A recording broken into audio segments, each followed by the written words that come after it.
Good morning, good afternoon, good night. Welcome to another episode of Cigars and Whiskey, the podcast that discusses love, relationships, sex, and dating from a male's perspective. I'm your guy, Ron Coe, and I'm joined by my guys, White Star GB. We're shaking. We also have super producer Corey Cool in the building, Cool University. What up, though? We have a guest in the house in the smoking section with us tonight. Yeah, he's a friend of the show. He's been here a couple times. Our guy Kels, MK3 Imagery. Sir. Yeah, we're shaking. What's going on, fellas? What's going on? Yeah, we're shaking. Shout out to everyone tuned in on Instagram and YouTube. Please remember to share so we can get more people to tap into the conversation. We have a great show for you guys tonight. Tonight, we are drinking the Macallan 12-year double cast. All right. White Star GB. Yo, how was your week, man?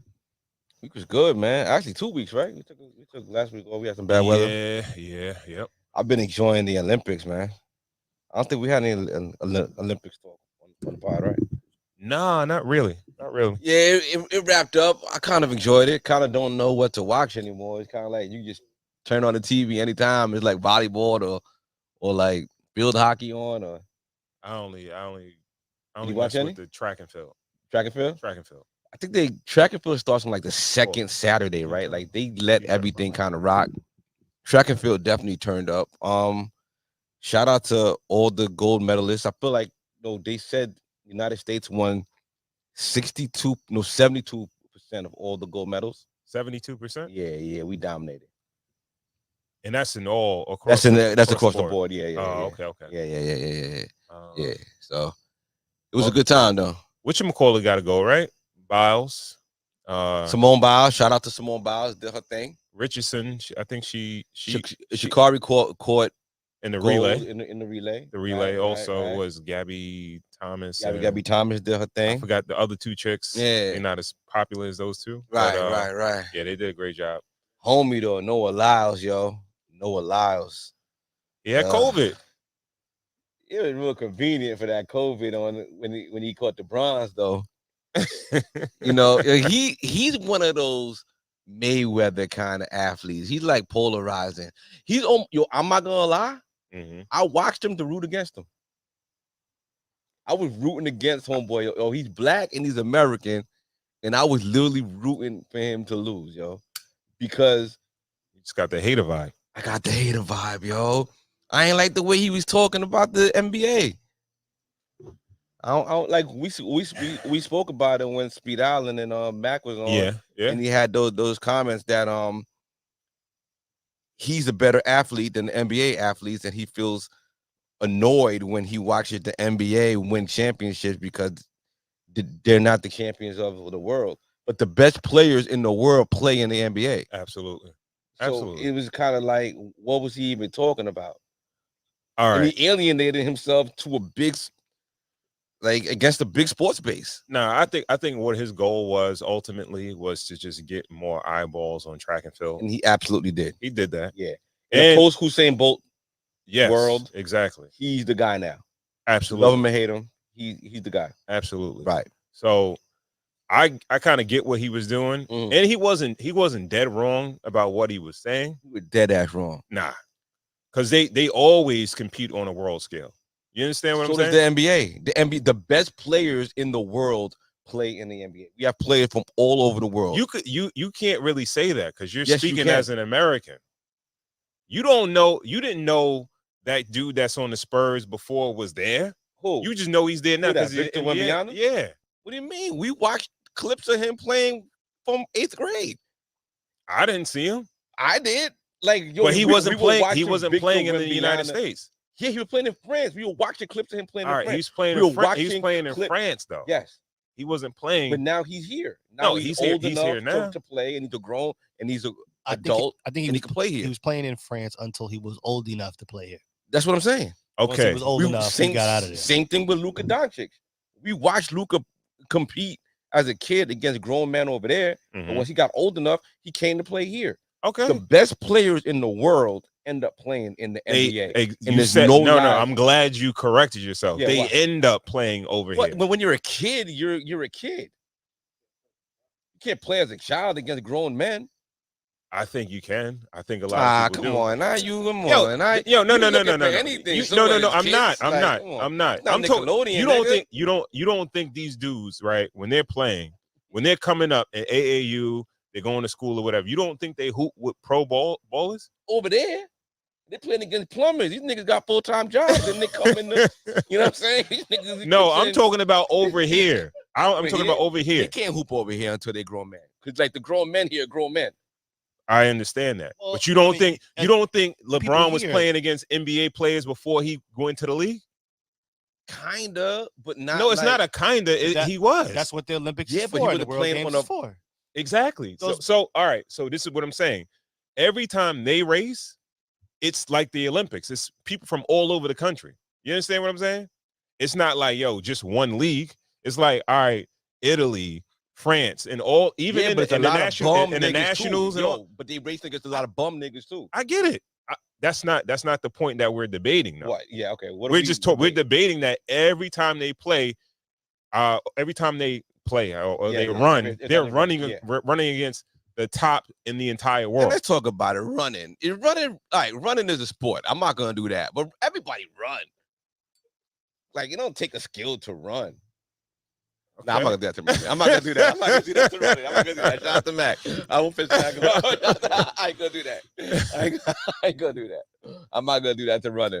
But the USA men's and women brought home the gold. Yeah, for basketball. Yes. Yeah. Yes. As they should have. It felt good, yo. Those games were like, we were fighting for something else. We were fighting to keep basketball in America, honestly. If we would have lost, it would have been dire implications, yo. We would have lost basketball forever.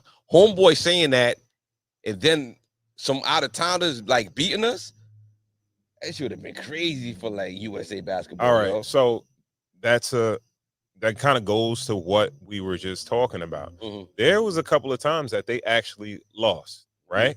Oh, yeah, And yeah. They lost the Olympics, Yeah. and they didn't lose against all the NBA players. You understand what I'm saying? When they lost against, I think, was it France with Tony Parker on them, or was it Serbia?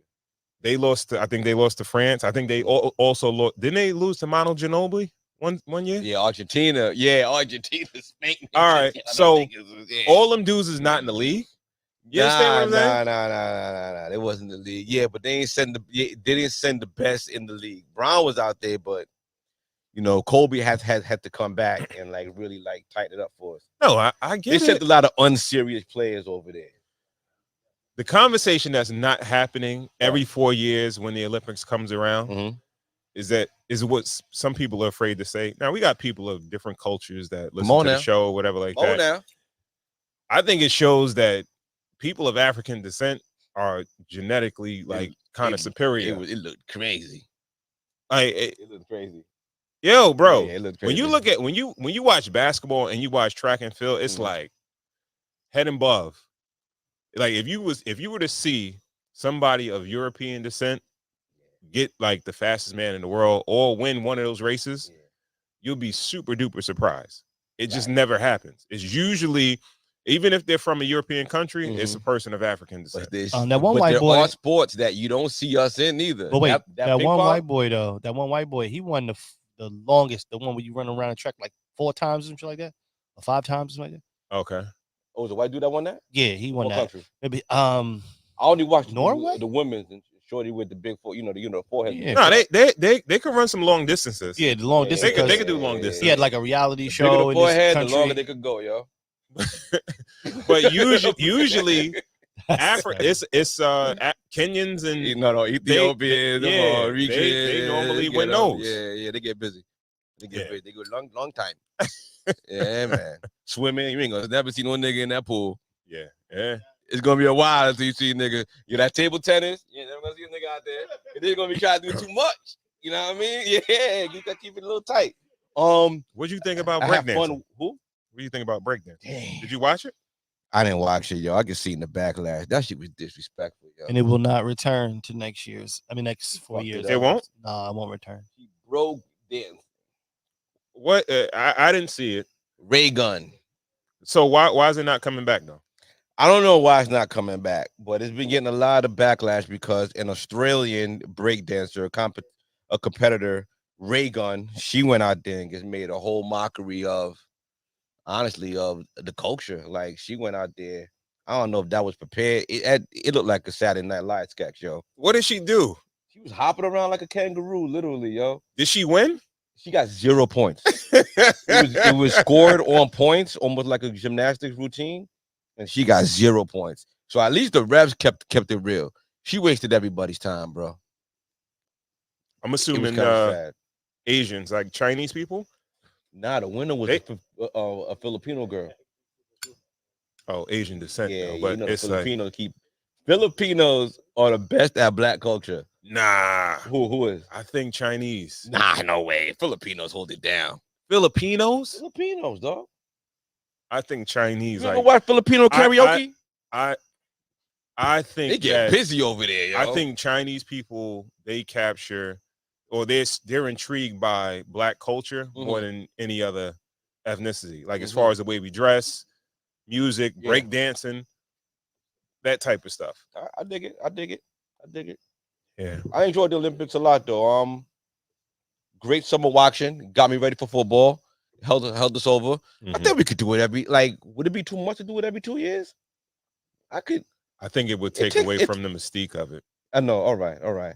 Yeah. And I kind of always watch the Olympics since it's always come on just in and out. But this year I kind of really enjoyed the summer games. Mhm. You know, Winter Olympics aren't for us at all. No. You know what I mean? Like we kind of like, oh, that's on. Okay, yeah, we good. Yeah. But summer games were very fun. Congrats to all the medalists, even you, Noah Lyles. And yeah, man, that was my 2 weeks, yo. Get that guy's props, man. I'll give him to him. He talk a lot of shit, but he does work though. I'll give it to him. I would recommend anybody who's in the track and field, or even if you're not, that documentary Sprint on Netflix. Yeah, That Did shit you was watch pretty it? good. Yeah, I watched it. Yeah? Yeah. Okay. That actually made me like him. Shorty I like running him. in too, right? They had the shorty, right? Who? They had Shelly Ann in there too, right? Yeah. Shelly. Shout out to Shelly. Yeah, man.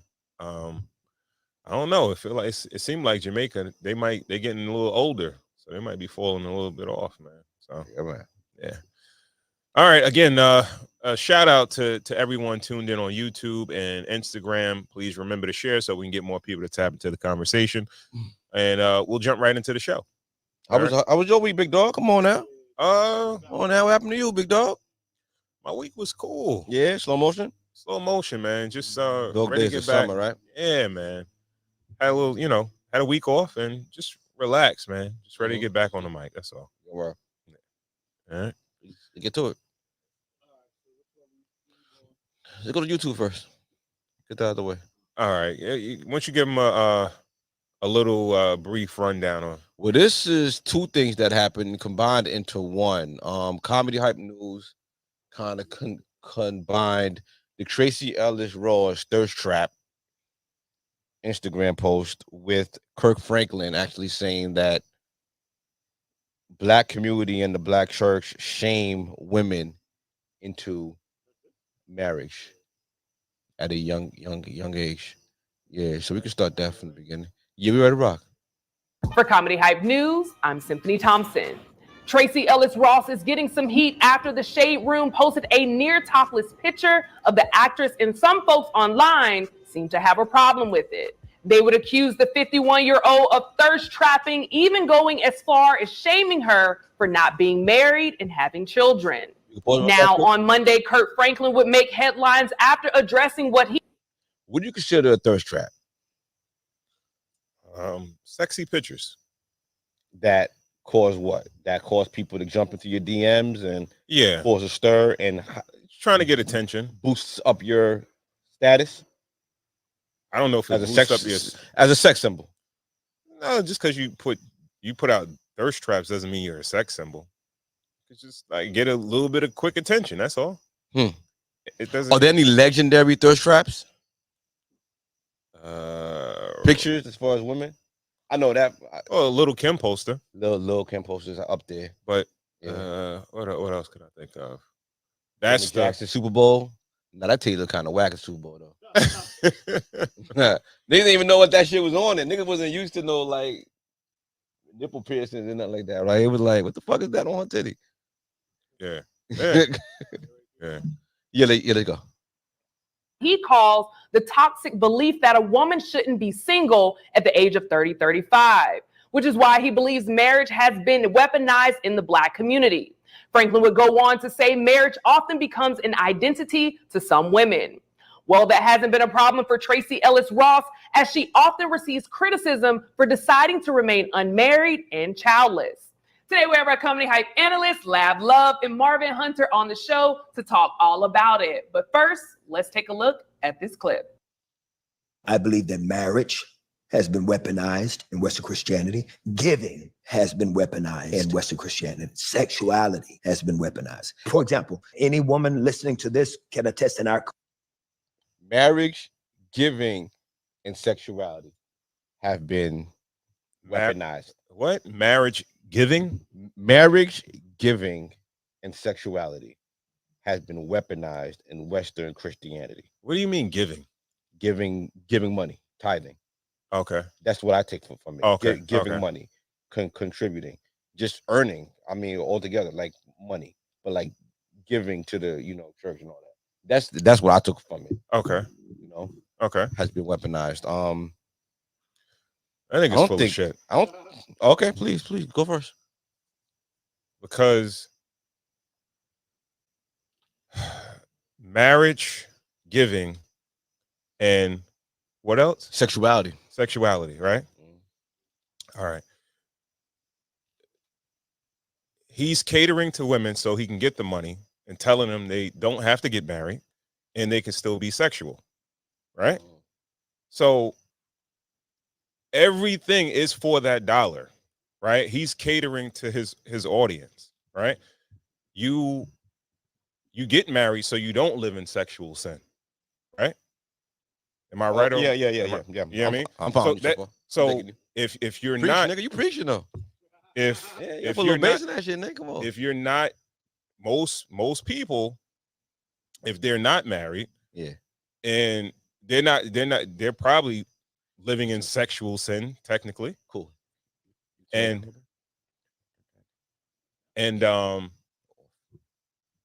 yeah, they're probably living in sexual sin, right? Mhm. But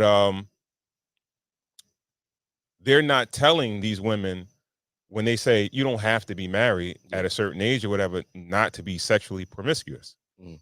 They don't frown on them for having sex out of wedlock and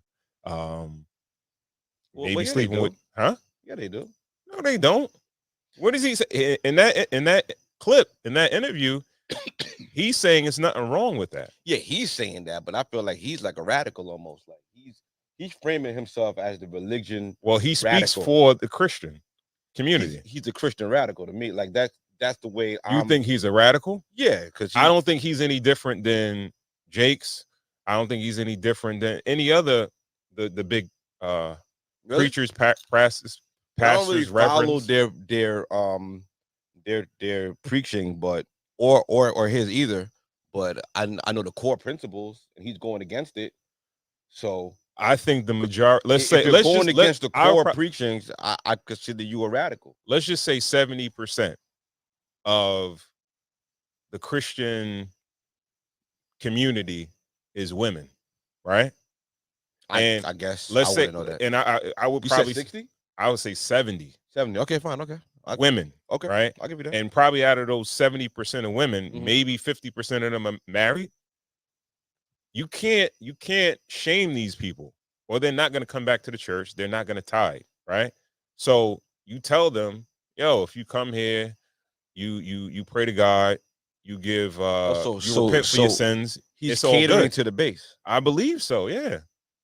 Okay, Because- that's interesting take. Yo, that's the thing. When it comes down to religion, Yeah. the way you interpret something Mm. might be different than the way I interpret something. Because in 100%. this shit, he said, he quoted something, in the Bible or whatever. But everything is up for interpretation, right? course, You can of course. make anything sound good, Yeah. and that's the difference between a bad preacher, a good one, or a great preacher. Right. You understand what I'm saying? He Right. can make anybody feel motivationally right, good, everything. When they leave that Mhm. place of worship, Mhm. they feel great about themselves. Yeah. Right. Religion is supposed to be about discipline, right? It's supposed to tell you how to live your life righteous. Scaffolding for morality. That's the way I And describe if it. if you're really giving the word of God and you really on the by the letter, Right. You're giving it by the letter. Yeah. A lot of the shit that people do, you wouldn't be able to do. They would feel shamed and they would never come back and they would never tie. Should religion evolve with the growing times? No, none of this shit. None, all right, it's no way you can convince me that even that's the crazy shit about it, right? Even when it comes down to sex, marriage, whatever, right? Nothing has changed for the last probably 1,000 years, right? I think for the most part, no, I would say for the most part, somebody that is in a committed relationship is more sexually disciplined than somebody that's single. For the most part, I'm not saying that's across the board. Right. You understand what I'm saying? Right. I think a lot of people that are married, yeah, they're having most of the people that have sex with one person are in relationships, are married, right? Mm. Now you have people that are in relationships or married that cheat, but I think the majority of people that sleep with one person are in a relationship, long-term relationship, or they're married. Okay. But this, the way society is today, women can go to the place of worship and they could have a man preach to them and tell them like, yo, there's nothing wrong with what you're doing. But do you think a woman, you think do you think most women need a whole face? No. To get that shit out their system? No. Do you feel like most men need a whole face to get that shit out their system? To sow their royal oats? No. You don't It's think like men you saying you need to smoke some crack just to see how it is. Like, nah, you don't have to. You don't need it. No, that's like saying no, because that analogy is wrong. Because it's like, because crack could be sex, right? So I'm just gonna smoke crack with one person. Because you're gonna smoke crack for the rest of your life. You're gonna have sex. Oh, okay. So nah, buddy. We ain't doing that, nigga. You got me. Right? Mm. But you could have sex with one person and having an enjoyable life, I believe. Well, it was always known that men need to sow their royal oats, or they have to have their bachelor phase to get shit out of their system. They have a bachelor party. That's not all right. Are we talking religion? We just talking about society? Well, we're talking about society into religion, because society and especially Christianity. No, see, that's the problem. This is the whole problem we're talking about. You're trying to mesh the two. Okay. Right? Okay. You can't be of the world and then be religious like that. Really. This is what they're doing. Today, they're meshing the two to fit today's society. Yeah. Because again, if you're straight with it and you giving it by the letter, it's going to shame mad people and they're not gonna come to church. Let's keep it real. Christianity is the easiest religion. Why? Because there's no entry point. Like the entry point is just right there, and it's the laxest with the rules. Like you don't really have like strict rules, and no, it's kind of there. Like no. They anything. They do have the rules. Well, like on Good Friday, you can't eat meat. No, like there's really nothing really going on. It's mad rules. It's mad rules. It's just the way the people that interpret it, the people that are supposed to be the prophets and the ones that everybody follows. Yeah, they interpret it in such a way. So Black China had a rebrand, and she called herself by her regular name. I don't even know her regular name. She went to Christianity, right? Brittany Renner had to one up her, so she went to Islam. You have to one up. Like Islam is a more, it is a more it is more strict than absolutely it is. It is. So that's the way the one up works. Yeah, but it's based on the people that lead the pack. Mhm. in that field, the leaders in Christianity, Right. versus versus the leaders in Islam, right? Right. And that's the only difference, right? That it may seem like it is a stricter religion, but they both have pretty much the same rules in a sense when you think about it. Now, there might be a little bit more when it comes to women, pertaining to women, when it comes down to Islam. Up and they got it, And look at Brittany Renner. Look how she looks. Does she look as thirst trappish as she used to look in that garb? I didn't even know it was her. I didn't know it was her. Right? Salute to you. And I knew it was her. You knew it was her? Yeah, I seen her. You was still like, damn, she Nah, fire? not damn, she was fire, but I seen her. All right. It took away all that sexuality, right? For now, we'll see. You can't un-internet the internet. It's already out there. No. So All I'm saying is that it's a fly rebrand. No. Using religion for the rebrand is clever. I'm not even talking about that. I'm talking about how much physical, like how women display themselves physically, that feeds into dudes being on some thirst trap shit or wanting to sleep with them. Right? Right. When you look at her, she's not like. Listen, I'm pretty sure that if she was standing in front of you, she walked past you, you'd probably still want to holler at it. She has a cute face. Good. But it's a difference between. It might just be the walk, my nigga. You just something turned things, you just can't hide it. Think about it, man. Right. We see the no. Listen. Like in listen. that thing that they be wearing, you can still see the yams a little bit. Guys, You watching Muslim porn or something like that? You can't see Bronco. We live in New York. We live in New York State. Yeah. Every winter time, all we see is women fully covered up. Come on now. Okay. And when a woman walks by with a big ass North Face on, The apple bottom jeans. it might not even be. Maybe some sweats. Maybe just you might still look at If it and she's be wearing, like, "Yo, if she's wearing tight ass sweats, no, not even." bro, You've never seen a shorty in big sweatpants in a North Face and still looked at her and was like, "Yo, she's still banging." You can still tell. You can say she's cute. We got you ain't X-ray gonna be like, vision. yo, she got a fat ass. We got X-ray vision, dog. Nah. It's our You superpower. can see some yams, some You sweats. can see anything, anywhere, anytime. You can tell if a woman is built bad or built nice, even if she got on bulky shit. It's just all right. It's like superpower. So how do women hide their badly built bodies? You can't. With surgery. This one I back. They wear big stuff.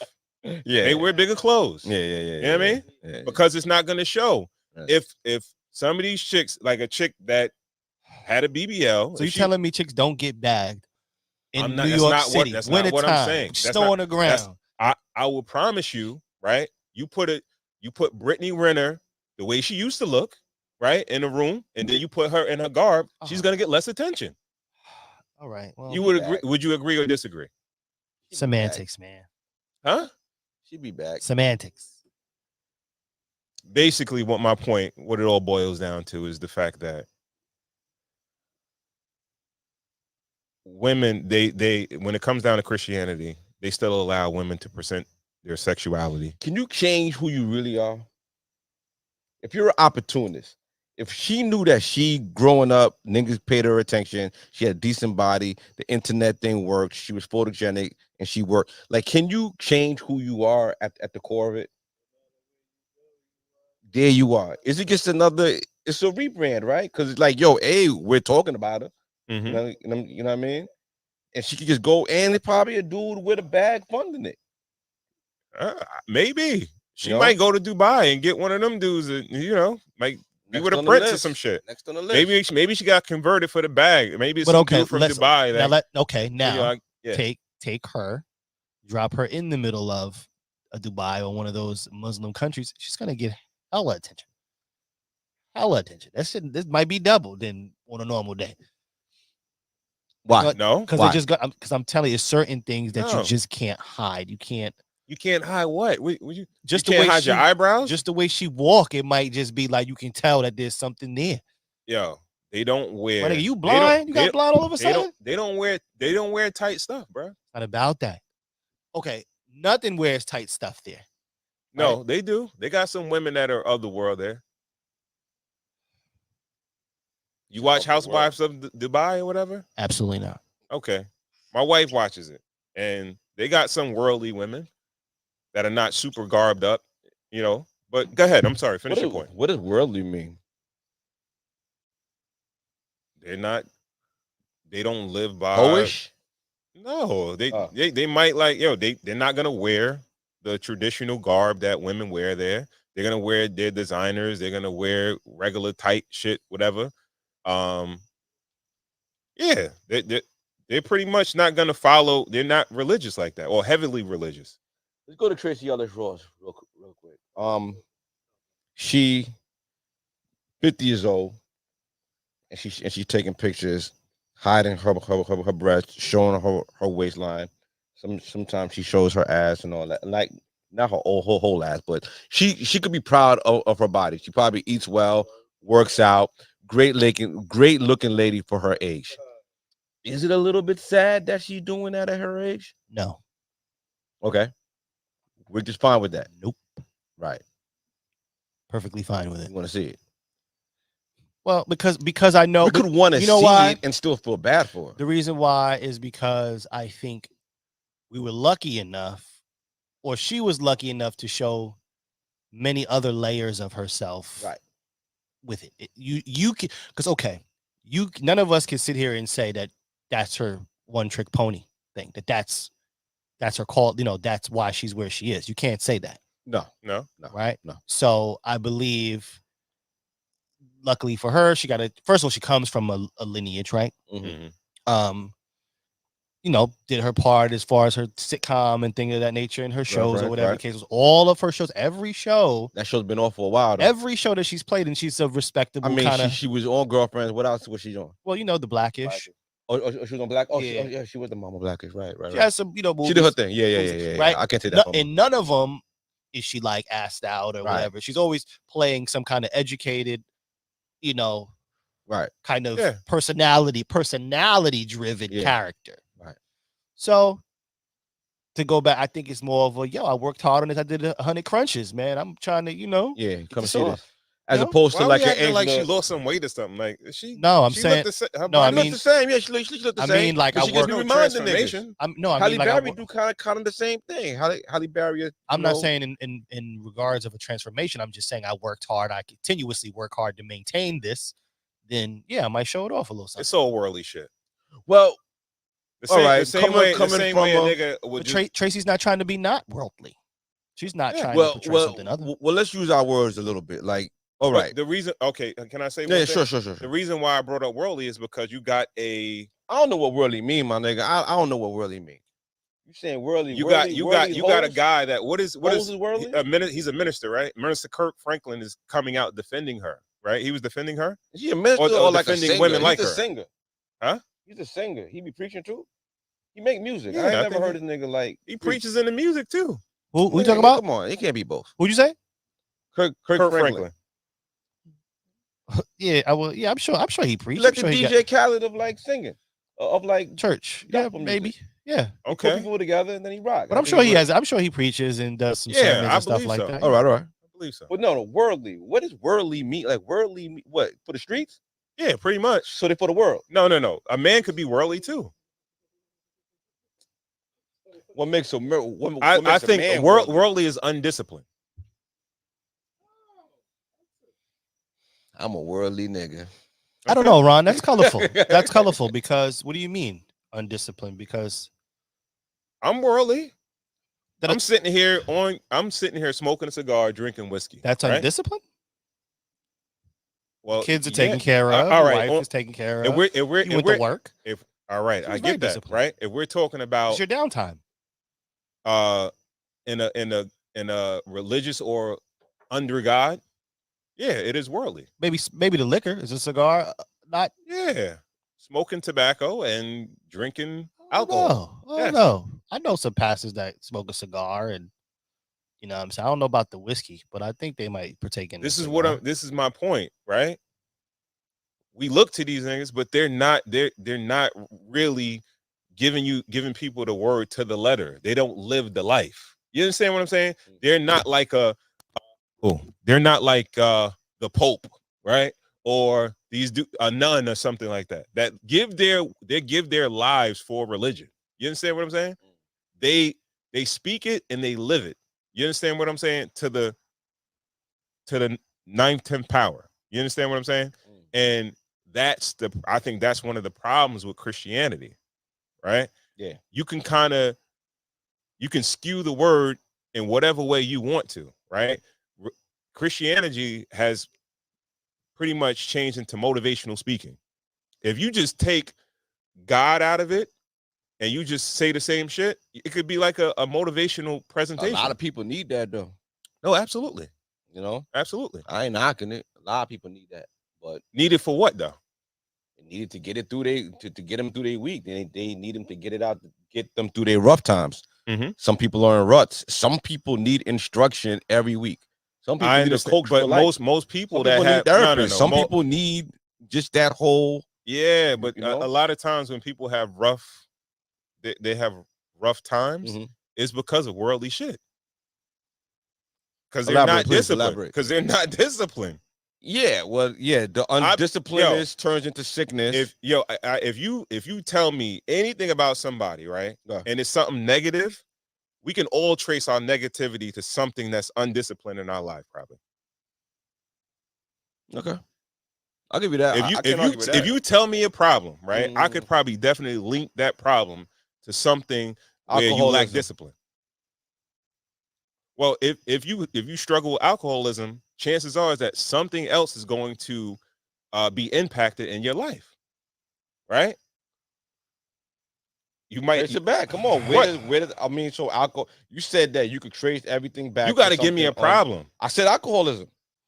All right. So what about alcoholism is the problem. That's the undisciplined. So what, you drank too much? You overindulged. Yeah.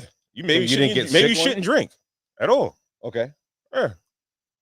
Like I really believe I'm not no super religious person or whatever, but I do feel like if you into the Quran or the Bible and if you follow that shit to the T, your life would be pretty good. You won't have too many problems. Okay. That's all I'm saying. And I'm speaking as a nigga that don't live that. I don't live that way. What about loss? Loss is a problem. What do you mean? Let's say you're suffering from loss of a family member. You know, because remember, not everything that's a problem is your doing. Some things happen to you, right? Now you can say if you have loss, right? Yeah. And let's say you follow the Bible, you follow the Quran, you would probably be okay with loss because you feel like that person is. What do you mean? Why do you think at every funeral there's somebody religious to make the family feel good? You think they feel good? Makes them feel better than they did before. Nah, you have to. If you lose somebody, you're gonna have to grieve. It's not like you can. Nobody's gonna be happy. Like, oh, why do I feel bad? Yes, right. So you make on my point. What? That loss, once again, I just feel like loss. Loss is not worth. Loss is not worth. No, loss is not like loss is a temporary. Like you're feeling grief is a temporary feeling. It's not. It lasts for a very, very, very, very, very long time. It don't last forever. It could last forever. I don't believe so. My nigga, trust me. When you lose somebody, that never goes away. You can't say you haven't lived forever, so you don't know. You understand what I'm saying? But I lost somebody very important. I could tell you it hurts and it won't go away. You know why? Because as long as you live, you will constantly be reminded about that person, and you will always feel right. Even when you watch somebody else go through it, it immediately brings you right back to the space that you were. It never goes away. You can't say that. It's certain things that's a statement you cannot make. All right, go argue that. You nigga, how can I can't argue that. He hasn't lived forever. Good luck. He hasn't lived forever. Okay, all right. So how about we say I'll use my mother for example. When my mother lost her mother, it affected her until the day she left. So unless you're considering your expiration date, you don't. Okay, this is the thing, right? I just told you. I just gave you a point. No, I'm about to give you another point. Do you know everything about your mother and your grandmother's relationship? It has nothing to do with nothing. It has a lot to do with that. People, when they grieve heavy, they feel like this is how I feel. This is how I feel. This is my opinion. I'm not saying this is law or anything like that, right? I feel like when people heavily grieve for like long periods of time about people, they feel like something is undone with that person. Something with their relationship is on their shoulders. Like, you understand what I'm saying? But that's okay. That's okay. But that's not your okay. Your initial point was all problems stem from worldly things. Yeah, and I don't know your relationship, your mother's relationship with her mother. You understand what I'm saying? You don't know what went on with them. That could have been something that might have been some undiscipline, something worldly thing that. I told you alone. It's not even a agree to disagree. Seen that nigga, yo? There was Definitely that an video agree of to nigga disagree. Getting snuffed on the y'all see that clip? What? With the nigga, I think he was from Long Island. He was talking mad shit, and then he got snuffed. It was a podcast. And the dude was talking mad shit. You seen that shit? No. Right? He was talking mad shit. Yo, he was talking cash shit, and the nigga came up from behind and snuffed him on the podcast. What you think is that the conversation we're having is that? Yeah, leave it alone. No. all I'm saying, you can't say how long you're gonna grieve. You could say in your head if you want to, if you want to grieve forever, you could make that choice. You could make that choice and do it as long as you want.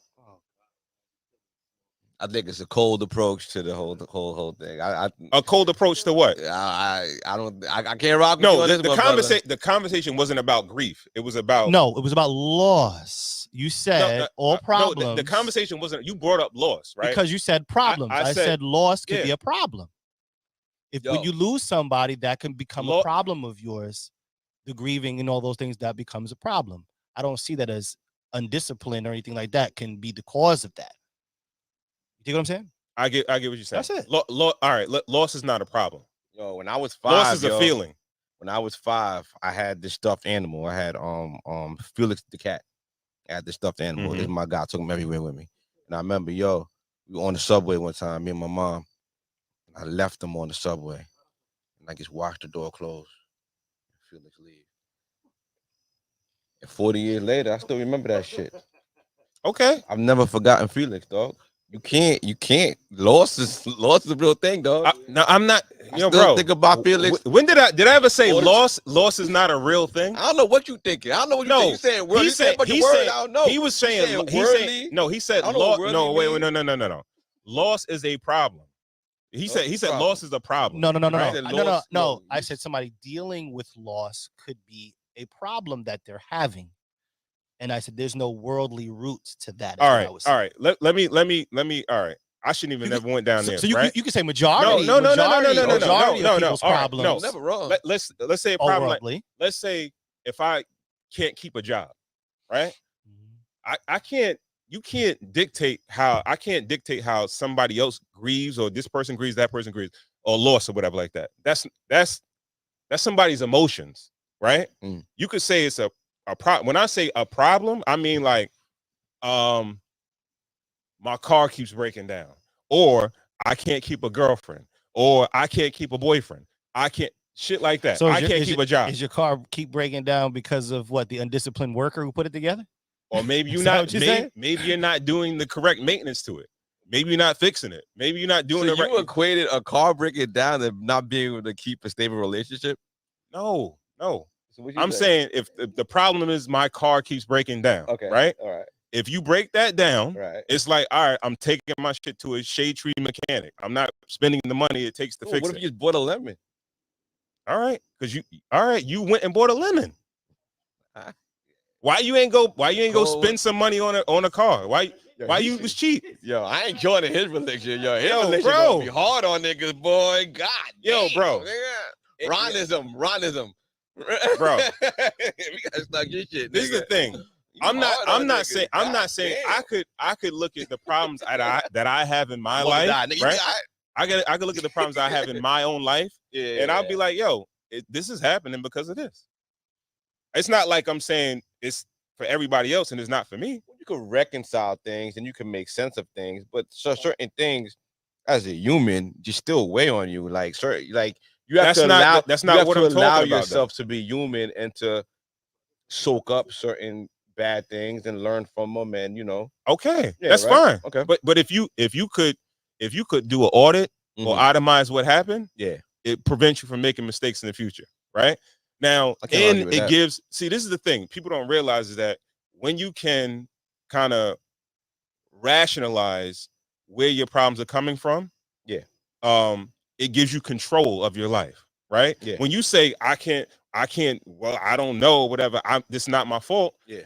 You blame it, you giving the power to somewhere else, somebody else, right? Your Yeah. problems are somebody else's problem. Nah, your problems I are your understand own, where bro. you're coming from. Honestly, like, cool. You could say like he's one of the most disciplined niggas like we know, right? This nigga like a hood monk, right? Oh, I'm sitting here smoking a cigar. I'm Yeah, but drinking whiskey. kinda. You know how you do.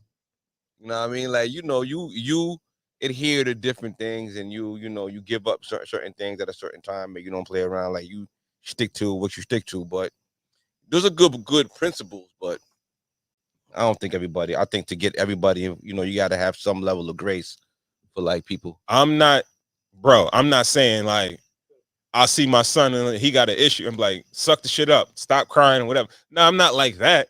But all I'm saying is that and I'm speaking to anybody out How there. long you gonna let them cry? I don't know, but I'm speaking to anybody out there, right? All right. If you have issues in life, right? Mhm.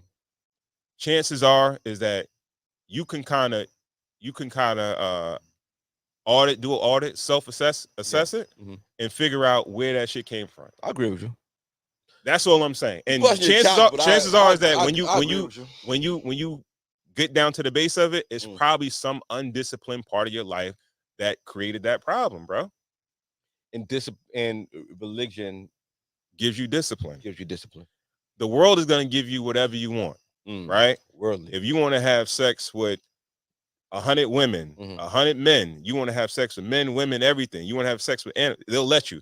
If you want to smoke crack, you want to smoke weed, you want to snort coke, you could do it. If you want to drink whiskey, you want to drink rubbing alcohol, whatever, you could do it. You could shoot somebody, you could grape somebody, all that stuff like that, right? It's the world will give you whatever you want. It's up to you to take it or not take it. You understand what I'm saying? Speaking of drugs, you seen that clip of Michael Jordan's son on that boat sniffing that cocaine? He's worldly. He's worldly.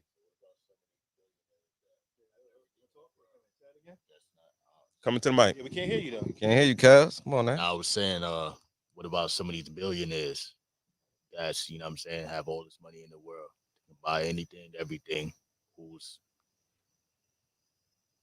as you would say, who's been, what do you say, disciplined to have that type of life, but half these people don't even believe in like religion.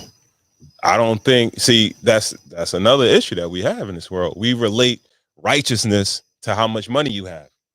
I'm talking about living righteous. I'm not talking about how rich you are. I could steal from people and get rich. You know what I mean? Does that make me a good person? Does it make me a righteous person? Nah, it don't. But I don't know. People in this society, I might get some respect because I got bread. But that doesn't mean I could get rich and I could be using the influence or the power that I have from my money to take advantage of women. Whatever, I could do whatever. But get some more of that clip, cool. Worldly doesn't have worldly or discipline doesn't always equate to money, or money doesn't equate to righteousness.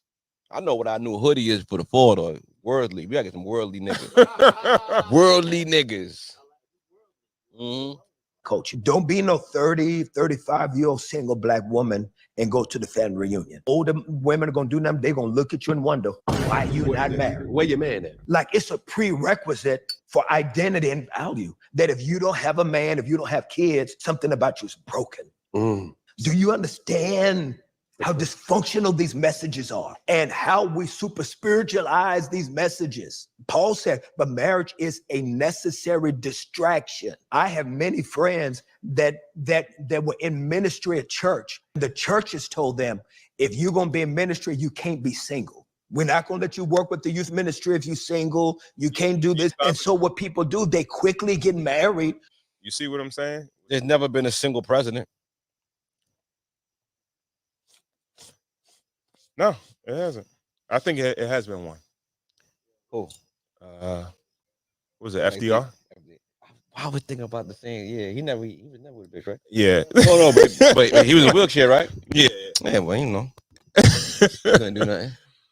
See, and this is what I'm saying. Like these Yeah. dudes will skew the word in order to appeal to the audience.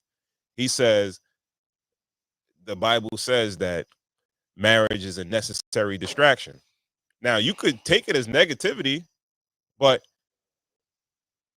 I could interpret it as like, yo, that sanctity of my marriage stops me from messing, fornicating with other women. Keeps you focused. Yeah, It's a woman, you know what I mean? give you purpose. It'll give you, you know what I mean? Boom, Exactly. boom. So if religion, if the leadership in religion is there to coach you, why wouldn't they tell you the best thing for you? Because they need tides. And this is what I'm but saying. no. He's saying that And they putting too much pressure on people. Kirk Franklin is saying that, yo, it's okay to not go that route. You know what I mean? You know what? I'm fine. No. He's saying that the religious leaders are almost shaming people into getting married, shaming women into getting married. We're talking about the shaming aspect of women of a certain age not getting married. I have no problem with what Kirk Franklin said, right? But after that, right, you should tell them, all right, don't be loose. Can't do both. What you mean you can't do both? We're gonna get your shit off. So you're gonna be a nun? You're gonna get your shit off somewhere. Okay, all right. This is what I'm talking about, discipline. You're gonna have the holy vibrators or something. Yeah, all right. Like so everybody gotta get this shit off. Okay. So either you're gonna tell them that, yo, shoes up, you know what I mean? Or you're gonna tell them like, yo, listen, come on. You know what? And I get it. We live in the real world. I'm a worldly person too, but there's a, you know, we gotta do a deep dive on this. This is the first time we've been doing the podcast for how many years? It's the first time I heard this shit. You came up with a whole new philosophy. You never heard the term worldly? No, from you. Oh, worldly. I like that shit, but I don't know if I like it. No, I'm a worldly nigga. I said I'm worldly too. What are you talking about? Yeah, well, I know. I think you a different worldly than me. It's like level. It's like a worldly spectrum. No, I don't think so. Is you in or you out? So the crackhead jerking his dick on the corner, I guess as worldly as you. I'm no better than him because I sin just like he sinned. We just got different sins. Salute to you. What? Now, this is the thing. He needs. I think there's a difference between, even if there are people out there that have had relationships. They tried marriage. It didn't work out for them. I'm not saying you should be alone for the rest of your life if you don't want to get married again.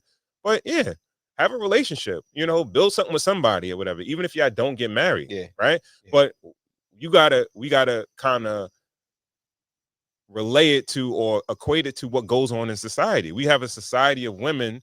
The women that kind of lead in pop culture, especially in the Black community, they got a promiscuous vibe. You understand what I'm saying? Mm-hmm. So as much as you want to influence these people on a Sunday, they got to be with all this other shit from Monday to Saturday before they get to you. Yeah. Right. So they getting more influenced by them than they are by you for that one day. Kels, you ever feel like you get judged for not being married? Judged? Older family members, family reunions. You know what I mean? You never. You just never. Nah. Do you have women family members around your age that you feel get judged? No. Okay, so you don't really see that in your world. Yeah, my family not built like that. All right. Yeah. As long as you're happy and you're stable. Yeah. Pretty much. And you maintaining the worldly. Pretty much. Yeah. Keep the world. Keep the world in your pants. Yeah. You all right? Nah. Yeah. All right. My family don't give it up like that. I mean, you got some people that's married. Right. You got some people that's been in a relationship for a while. As long as you're happy. Yeah, my family's really big on that. Right. I think women get more flack about marriage. I think men get more flack about having kids. Nah, I can believe that. Do you get flack about having kids? Oh, I ain't got no kids. No, but about having kids. No. Okay. All right. Okay. Because I got some people in, my family that, they're a bit older and they don't have kids. It's never like, yo, when you get married, it's more like, yo, when you gonna have some kids. You know, their moms might be like, I want some grandkids. Or Yeah, whatever. you know, what I you mean? might Shit get like that. that. You You know, get some that. grandkids. Yeah. You do have, hold on, hubby, I gotta call you back. You do have some comments from Simple Things. Shout out Simple Things, Simple man. Things. Living worldly is living like the world does. Its standard is based on people's experiences, opinions, and thoughts. While living godly is living God-like, that put the standard on what God says. God says we can't live in both. Had to look this up for clarification. So, according to that, we all have a little or a lot of worldly in us. Shout out Simple Things, thank you, man. thank you, Broke it thank down, you. broke Yeah. it down. My man, why you have to do that? Why you have to fix this nigga shit for him, yeah? What? Yo, you can turn that down. We sound like the Hebrew Israelites out here. Oh man. Yeah. Wrap that clip up. Let's put a little cherry on that shit. But then we gotta turn that back up. You can turn that back up. Thank you. Thinking that they're fulfilling God's will for their lives, but they're fulfilling man's dogma. You can be single and be used by God. You can be single and have purpose. Being married is not a prerequisite for God's hand on your life, but we've weaponized it. And then crucify people when those same marriages fail. Now, crazy enough, these two things are going viral at the same time, but Tracy Matter of fact, no. I think she asked a good set of questions. Ellis Ross actually posted this picture a long time ago. We actually talked about it on the show. And around that time, you know, a lot of people were just talking about her posting thirst traps. But right now they're focused about her not having a husband or kids. So I want to read some of these comments. One guy said, a 51-year-old woman with no husband and no kids is most definitely a loser. That same user would then say, thirst trapping at the age of 51 is insane. Nasty work. If she wasn't a celebrity, she'd be labeled a failure and a loser because you ain't at home with a husband and children who had children. She is a victim of modern day feminism. Someone. Nah, man. Come on. Nah, man. Away. Nah, man. Hold on. Right. Nah, man. Yeah. Come on, cool. Nah, man. That made Come me on. upset. Let them titties rock, right? Come on, Let them man. titties hang. Nah, man, I just think- Oh, we on the screen? She bang, man. Come on, let them titties hang. Do your thing, girl. Nah, man. I don't like that shit, son. Like, who even talking like that? Like, Yeah, man. fuck out of Titties here. rock, man. Just even Fuck. talking like that about somebody is wow. You know what I mean? No, it's not. We That's have to wild, shame people. man. We have to shame people into acting right. Yo, she's an elder, my nigga. We don't want to see the elder titties, dog. Put the elder titties That's up. a lot, son. That's a lie. She's an elder. That's a lie, man. Yo, she's an elder. She's 50. Put them titties up, ma. Nah, Good. man. Come on. But man. you know, like, go act, like, go do something. So, Like, come on, we all don't right, want to see them elder titties, all right, man. $1 million question. Them elderberries. We don't want to see no elderberries, nigga. We good, nigga. Put them shits up. So Ain't she holding them shits up? I bet she let them go. What you doing the wild? You know what, man? Put them shits up, man. Fuck out of here. I'm Big turn. you got your titties out, Come man. on, bullshit. Nah, I man. feel that nigga, man. Nah, it's nasty work, man. Come on. Yo, I sat here and I listened to each one of y'all niggas get this fucking old bitch props for having the titties out. I sat here. Them shits, man. Yo, listen, them shits is in shape. They smooth. You know, milk never come out them shits. Them shits have never been drained. Hot salute. But she 50, man. Yo, stop. She gotta stop. No. What you know, read a book on the fucking shit. Like, do something. Tell us something. You know what I mean? Tell niggas like the ill skincare routine. Do something. Turn Put to them my titties up, man. Wait, like what? Come on, cool. Come He on, had a please, problem please, with please. I think he had a problem with the loser comment. Yeah, I just think that's come on, son. You're gonna call her. First of all, Loser. if I was a betting man, I'm willing to bet her career is in a way better space than the person who left the comment. If I was a betting man, right? So the nerve of you to even say something like that. Well, life is not a career though, right? What do you mean? No, he called her a loser. Right? Ooh, like that shit. I didn't like that. No, just that not- was He's that just was talking back. that was that's- extreme. That was extreme. That's ridiculous. That was extreme. All right. If you want to say, you know, Shame is extreme. You gotta shame people into acting right, cool. I'm sorry, man. I felt that nigga on that.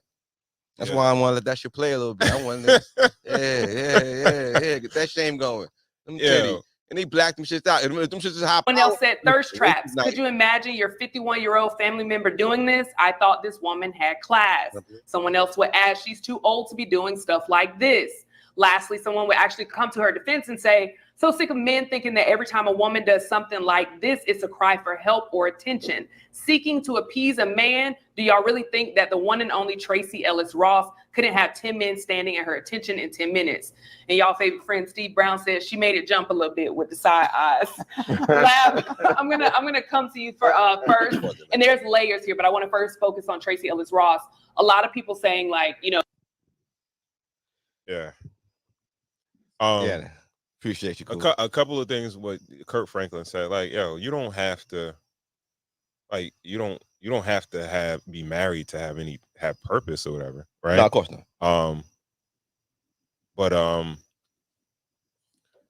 don't try to, you know, he's trying to minimize like the sanctity of marriage and everything like that. And it's like, I understand he's trying to appeal to his audience, but in the same vein, you have to kind of preach discipline, all right? Because he's just talking about one side, right? Yeah. Like, I don't think it's mad people out here shaming women like, yo, you don't got no kids, you're not married or whatever, you don't have no kids, you don't got married. We sit here and shame Sexy Red for the same shit. No. This the thing. No. Tampon on her mouth and put it in. No. Come on, like, yo. No, that's not. No, she the OG of that shit. I understand. No, she should be shamed for putting the thirst trap pictures, but not for not having kids or being married. No, but you just said it comes from undiscipline. She's putting the thirst trap pictures up because she ain't got no nigga in the fucking house. Okay. Wait. All right. So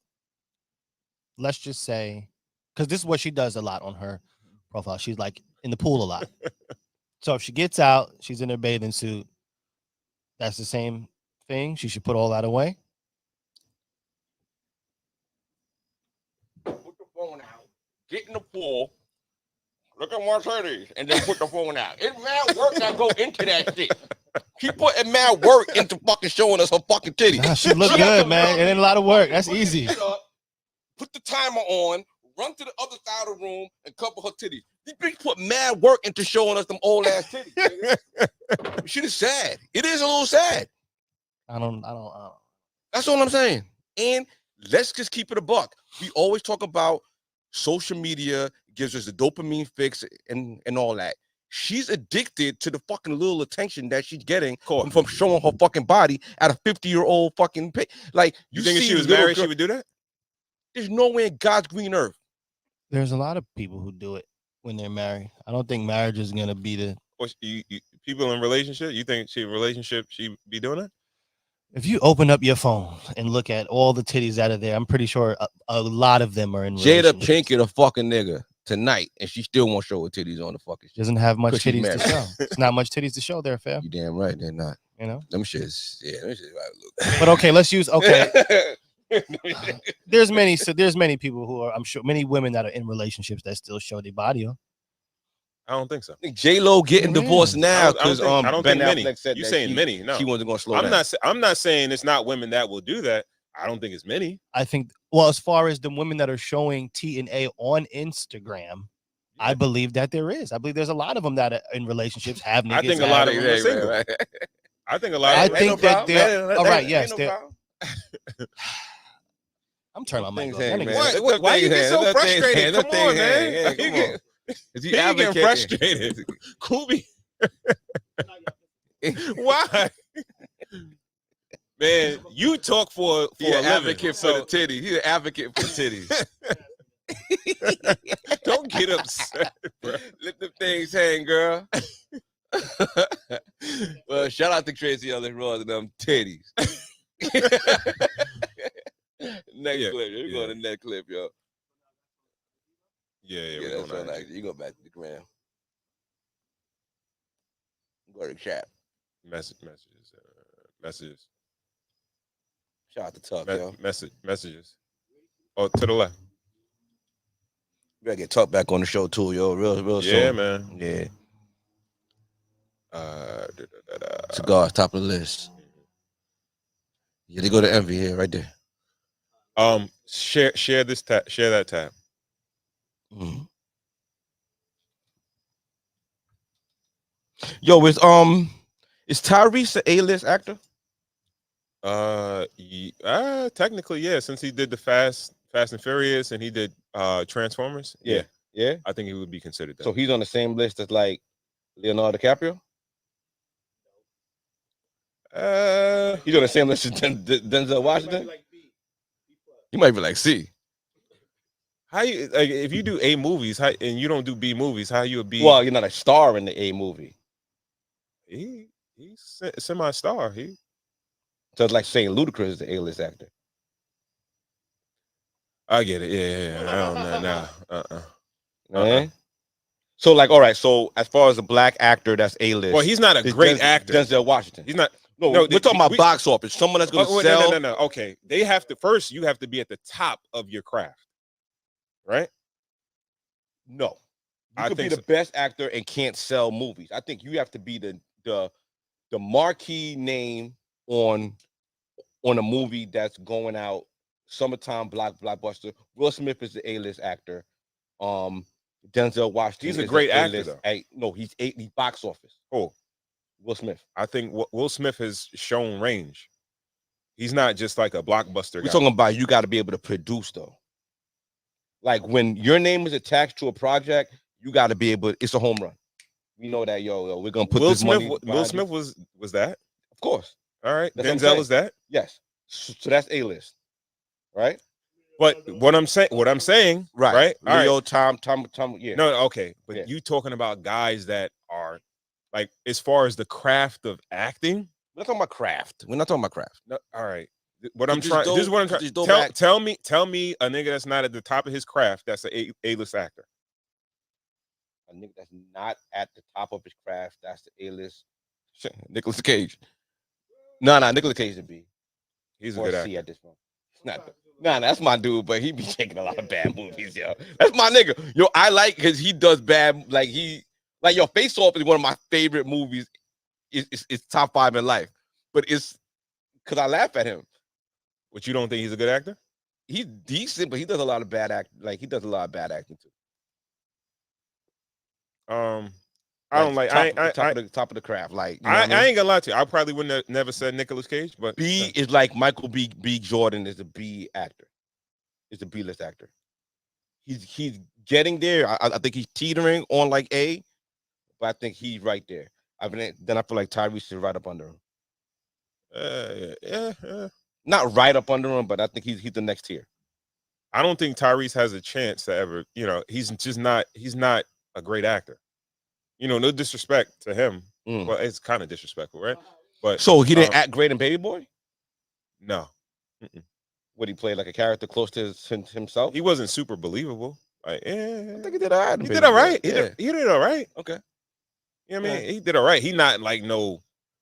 Like even this dude is a way better actor, but I don't think he's A-list like Lorenz Tate. Like, you don't think Lorenz Tate would have killed that role, like on a whole nother level?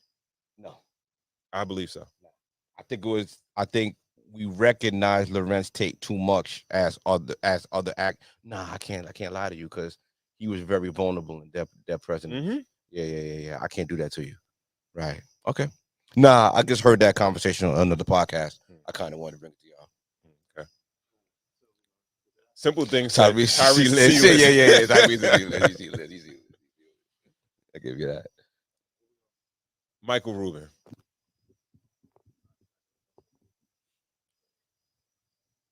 Appreciate you. Cool. Thank you, brother. Fingers over there.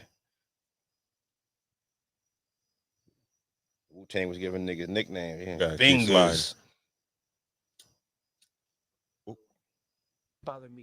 bothers me that it actually, when I see the narrative of a really good friend of mine like Meek, and people trying to, again, if he was gay, which there's not one gay bone in his body, who cares? Number one, if people want to be gay, it is 2024. Who the fuck cares? Okay. Number two, there's not a gay bone in his body. So like, why do people want to lie about that? Why do people want to change the narrative of a bet he made with me to try to hurt him? Like, that is the one thing I've learned about, look, I'm just being blunt because it's me. So one thing I've learned about Black culture that I don't like is that Black hate on hate. Speak on that more. I heard you say that earlier, and I wanted you to expound on that. You said you don't like to see black people tearing down other black people. Yeah, it's horrible. Like, like it's horrible. Like, why? Like, I want to support look. You guys, two of you guys know me pretty well. Anything I can ever help with, I'm always there. I always want to be helpful. I feel lucky and fortunate to do what I do every day. To be as, whatever success I've had, I feel blessed to do that. And I want to give back in every way I can, in business and in charitable things. I'm always trying to be helpful. The thing I don't like about that is it doesn't bother me. It bothers me that it actually, when I see the narrative, why does someone want to bring somebody else down? Let's try to build everybody up. Like, I'd be more excited if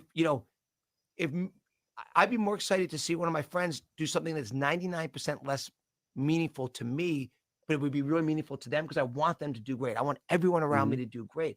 I don't like watching, there's a little bit, and you tell me, you guys correct me if you think I'm wrong. I think there's a little bit of a black culture of like, it's black hate on hate. It's like that black judge that Meek had that hated on him and wanted to go extra hard on him. Okay. It's like, it's what people always say to me. It's like black hate on hate. And so I think it's terrible. I think it's something that I think it's culturally wrong.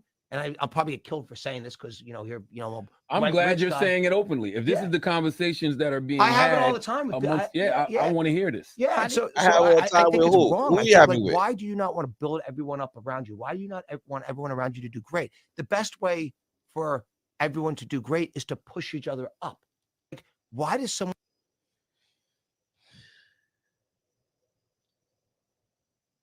He right, but wrong message. He's crabs in the bucket mentality is the real mentality. He hanging out with too many black people, bro. That's what that mean. He's just too close to it. Like, yo, he's first of all, like, he's probably part of the problem because niggas probably hating on me because that nigga's he's his lapdog. You know what I mean? And they want to be his lapdog. That bunny hopping clip, him bunny hopping for them after he lost that bet playing tennis clip. That's a damning clip from Meek Mills. Yeah. It doesn't help his career at all. It doesn't. But they got him out of jail too. Okay. All right. Yeah. First of all, I understand like he probably hangs with black people. I don't know how many deals he does with black folks. Cause you could do all the charity work, invite them to your house and to your party and all that shit like that. Are you doing fanatic deals with them? I think you understand what I'm saying? He got some ownership stake in fanatics. I would be very surprised. He does. I haven't seen the paperwork. But Meek Mill said that? Yeah.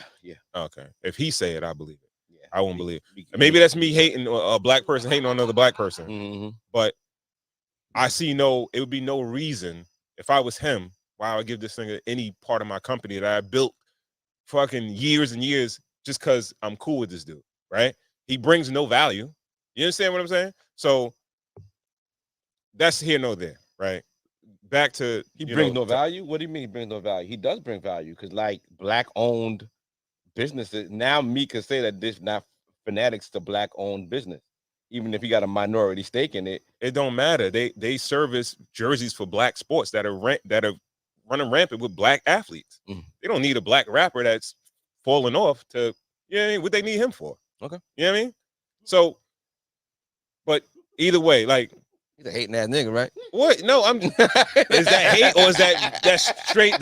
Am I not talking for real, bro? Even though I haven't been agreeing with him all night. I might have to agree with him on that one. Yo, bro. Okay, well, unless he's like an ambassador, a brand ambassador, where maybe he does some kind of. No, that's work. Fine. He said he got stake in the company. Like, you got a little meat. Maybe. Well, okay. Listen, maybe as a homie, let's use that homie line right there. Let's say if I'm a brand ambassador, these Jewish dudes do not do homie deals. Because remember, it could be a small. Something to the profit shares or something like that. You go out and you do these mini talks or events. Maybe we could work out instead of I pay you per event. Maybe it could be a little small smidgen of the profit share that I'll share with you for going out there and doing that. You know what I'm saying? Okay. All right. Maybe I'm just saying that's where maybe you can. Yeah, it's possible. But as far as what he's saying, I believe it to be true. And you know, black folks do hate on black folks, right? Hold on, I got something right here. Hmm. Michael Rubin's Fanatics and Jay-Z, as well as several other familiar names, are among those confirmed to have acquired Michelin-S. In a statement shared by Complex, Rubin touted the Philadelphia-based company as an iconic brand with limitless future. I am incredibly excited for Fanatics to partner with this incredible group of innovative owners to build upon the company's already strong business that have kept brands culturally relevant for more than 100 years. So Meek doesn't have a stake in Fanatics, but they've done a deal together to acquire. I said Michelin-S. Jay-Z. They didn't say. Yeah, Meek is on there. How you know? No, he was. He said it said Meek Mill's name in the article, or it said Jay-Z's. Michael Rubin's Fanatics, Jay-Z, Meek Mill, Lil Baby, and more acquire Michelin-S for $250 million. So he's not part, but he's done business with them, you know, to acquire other brands. So he's spreading love. Who you think he talking about? I think he's talking about the Drake and Kendrick beef. There you go. Honestly, I feel like he's talking about the Drake and Kendrick. He didn't land Drake at his white party until Drake took a L to Kendrick. Drake was never there any years past. Drake was there this year. You think he's talking about black people hating on black people because of Drake and Kendrick? I think so, yeah. I think he's talking about the niggas that he know, that he do business with. Yeah.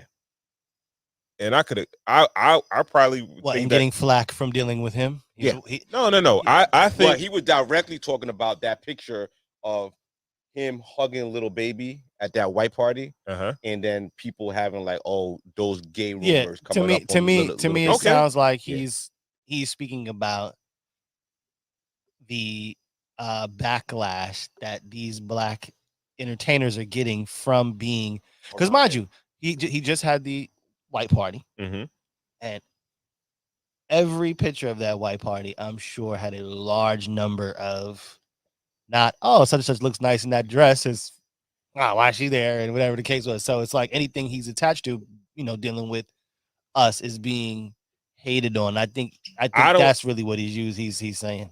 I don't think. Well, that's his premise. You think that he pays attention to the Yeah. blogs and Nobody. Nah, I don't think so. Every I think son, I think no. no matter I think how much you try. I think who's the names on the acquisition? Jay-Z, Meek Mill, Little Baby. I could see a Jay-Z like, yo, why you got these niggas in here with me? Little Baby, Meek Mill, like, those are the streets. But we don't. He don't need them. You don't need street cred. Huh? You need for street cred. Need what? Black for street people cred? are the biggest consumers. You know what I mean? We spend the money. If you could get people that look like us, people that seemingly culturally influence us into spending money on your side, then you got a gold mine. But he got the cooties.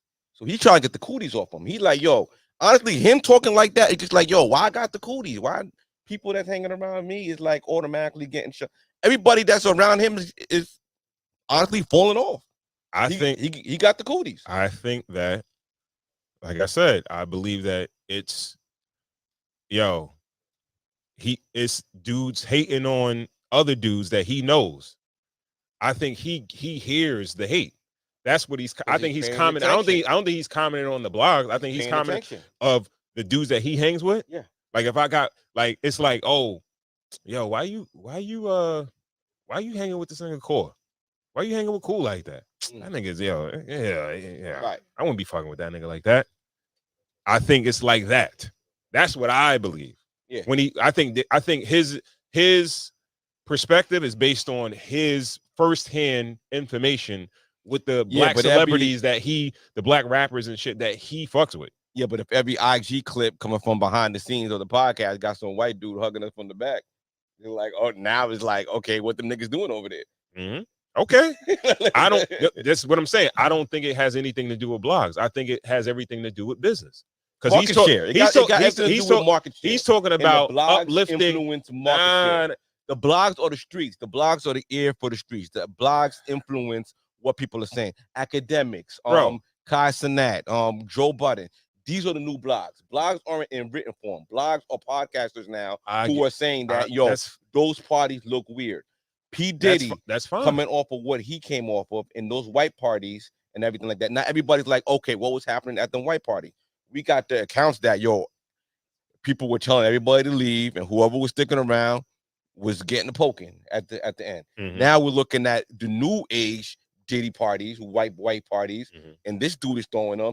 And he's looking like, why I got the cooties? You know what I mean? Dude got the cooties because listen, like it's part of the game. Like we're living in a society right now, and the black culture is almost at a part right now where it's like death to all the idols. Okay, we're setting fire to all the idols at this point. I would agree. We're reconstructing the whole identity of black culture as we speak. Mm-hmm. And he's on the tail end of it. And he's like, damn, why end while I was here? That's all I'm hearing. I don't think he cares that much. I don't really think he cares that much because you're talking about a dude that already built $1 billion company. He don't care about what happens in the blogs and all that shit like that. He gonna build another company regardless, with or without these niggas. That's he built the whole $1 billion. I ever heard this nigga speak. He was never on Joe Rogan. He was never on. He on the Breakfast Club. Why he there? Because he's having a Fanatics convention where he's having a bunch of athletes and rappers come to sign autographs. Okay. And he's expecting black people to show up. And he just going up there like, I ain't got the cooties. And if you ain't a hater, come to my shit. I get it. But I feel like I don't think he's folding to outside pressure or outside comments. I think he's talking about firsthand information of folks that he's doing business with. Right. Because he's talking about uplifting and shit like that, and everybody coming up. So I'm assuming as a businessman, he's talking about business, not talking about comments and calling you gay and all that stuff. Because a dude could be gay and be a billionaire. You know what I mean? Like it's a millionaire make millions of dollars. I think that's what he cares about. The dollars and cents. He's not talking about comments and stuff like that. Mm-hmm. And I believe he's talking about black people behind the scenes hating on black people in the business world. Crabs in the bucket. Yes, absolutely. But you got that stamp on. This is where we need Juice. The Juice to give like the whole slavery, where the shit came from. Where did the crab in the bucket mentality come from? In your words. Well, Meek is technically like the house nigga. You know what I mean? He's in the crib. He's hanging with Massa. He gets first dib. He get the ear of him. You know what I mean? Mm-hmm. And it's like, why is he the chosen one? You know what I mean? He's pretty much kind of on a declining part of his career, and it's like, why him? You understand what I'm saying? Right. So if I'm Lil Baby or I'm one of these other rappers that's I'm lit right now, I'm hot at this moment in time, and Meek is not hot like that. He got all this shit going on. Why you fucking with him? You know what I mean? Right. It's probably people like you gotta understand, right? Like as a billionaire. It's niggas trying to pitch him shit every day, multiple times a day. Yeah. Trying to get in the business with him. And he probably got to turn down a whole bunch of shit. Yeah. But he hanging with Meek Mill. And the question to a lot of these other dudes is like, why you hanging with this dude? Why you doing you fuck with him, but you won't do a deal with me? Yeah. You know what I mean? Yeah. Like, you gotta think about like, if I'm a dude that I'm not even a rapper, right? But I know industry or whatever. I am a millionaire. I'm worth tens of millions of dollars, right? Mm-hmm. And I can't get a meeting with you, but you hanging with this rapper that is. So you think he's getting more hate from the white people? I'm not. I'm talking about another black person. Another black person trying to do business with him. That's the opposite of that. The black person trying to do business with him is looking like the black person is like. He's looking at Meek Mill like, what you have to do to get up there? Hold on, I don't think so. GPT, what the crabs in the bucket mentality comes from. The phrase "crabs in the bucket" or "crabs in the barrel" is a metaphor delivered from the behavior of crabs when placed together in a bucket. The idea is when one crab tries to escape, the others will pull it back down, prevented it from escaping. Mhm. The behavior has been used as an analogy to describe a situation where members of a group will attempt to undermine or prevent the success of others within the group, Yeah. often out of jealousy, spite, or competition. Mhm. But if we really, really, really dissect what the crabs that are the crabs aren't trying to pull it up. The crabs see at the top. The crabs are trying to go with him. No. No. You see, that's where we differ. You think them crabs are really trying to pull that other crab down? Yeah. No, the crabs are trying to get the other crab. If that crab just stood up there, got a good little grip, and took the other crabs up there with them, all the crabs would be out that barrel. No, that makes perfect sense. Right. But if I'm the It's crab, not if I'm out the of crab jealousy. up It's not top, out of jealousy. if I'm the crab up top, right? Yeah. And I feel like if I bring this dude up, Yeah. he might replace me. Yeah. I'm not bringing him up. No. If I have faith that crab is going to take me with him, we will No. all. I'm Meek Mill. I'm Meek Mill. All right. Wait. We will all be more. We will all put all our effort behind that one strongest crab. If we feel like that strongest crab will get to the top of that barrel, get a good grip, pull the second strongest up, pull the third strongest up, pull everybody up, Mhm. and then get to the top, and then all of us will be out. But the crab in the bucket, like, I feel like it's a bad analogy because it feels like it's out of jealousy and all that. I feel like we've been burnt putting people up, and then they don't come back for us. Okay. I could agree with that. Right. But like you said, they're not coming back for you. The phrase is commonly used in discussions about social dynamics, particularly in contexts when people feel held back by their peers or community. It highlights how competition and lack of support within the group can hinder individual performance. Yeah. It can't just be that one. What you mean it can't be that one? Yo, the crowd could get up, but he got to be the facilitator. No, that makes sense. You speaking rational. Right. You're speaking rational. Yeah. Right? Mhm. But in the real world, Yeah. Yo, if it looks like it's one at a time, Yeah. it means that if I'm not here Mhm. and it's not my time no more, somebody else gonna take it. Mhm. Somebody else's spot. Yeah. So And it did happen because first it was Meek. Meek bought Little Baby. Little Baby bought Dirk. And then it's kind of happening, but it's only happening in one kind of aspect. Can it be like you don't see in the same light, like in this, like the visuals that you see with Meek, you don't see Little Baby and Dirk and all of them or whatever. You see him at the parties, right? But he playing tennis and all that other and golf and all that but shit. What with if him. Meek Mill was able to get like Slutty Vegan to like host, like to cater the event and get like, and then Keith Lee to like do something, and then like they kind of bring everybody up. No, it just seems like Meek Mill is just up there and he's good with being up there. Yeah. He's like, yes, to hell with the rest of y'all niggas. Yes, but that's the problem. That's the problem. In his community, he probably. But and another. Go on. This is the next part of it, right? So, if you the one that's like, yo, Meek, come get me, grab me, right? Yeah. And he like, nah, nigga, nah, Oh, right? Nigga, that little leg Wait, sticking down, nigga. no, exactly. What you gonna do? Going down with the rest Exactly, of us, nigga. Yeah, right? come on So down. that's how it goes. Like, right. then I'm gonna start hating on Meek. Yeah. Come Oh, on this down with the whack-ass rest of us, nigga. Come on down. If I get somebody here that could get to this dude, I'm Yeah. talking hella shit, or I'm Yeah. trying to bring the nigga down. Right. That's how I think that's how the whole shit goes. Mhm. And I think that all I'm saying is with him, like, yo, these niggas get called with propositions all day, every day. Yeah. Right. When I was a broker, all we did all day is dial the phone and try to speak to millionaires Talk about to get them to get them to invest in stocks. Like you were living the Wolf of Wall Street life. Yes. Right. Yeah, so it's like you call these dudes get, you know how many times you get blocked because secretaries, this person, that person, whatever, where they're not gonna let you speak to that person. Right. Some people, that's but their you gotta job, right? No, but you got to talk to that All right. secretary for a couple of weeks before you get the. Yeah, possibly. Yeah. But let's say you feel like you got to end. Yeah. Right. And the dude be like, yo, you're in his Meek with this dude. He's like, yo, this nigga got mad shit on his plate, man. Nah, I don't think he can speak to you or whatever like that. Right. Nigga keep brushing you off. Right. You know what I mean? Right. Like, it could be real. Yeah. But you could take it as hate. It could be, yeah. And it's like, yo, all right, I got this nigga's time. I got his ear. I got his everything. I'm not really trying to give up this position. That part. You know what I mean? That's where the crab. That's why Funk Flex still at Hot 97? Sure is. He ain't trying to give up that spot. Like, it's probably a younger DJ that's hot or whatever like that could probably, you know, he could usher in and kind of.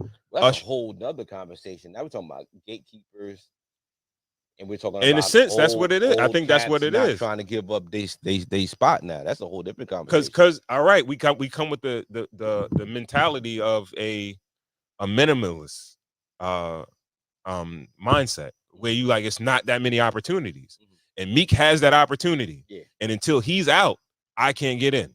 So how do I get him out? And I think that's the mentality that comes in. And I feel like it's niggas that want to do business with him and they can't get through. They're like, yo, he hanging with this nigga all the time. Why?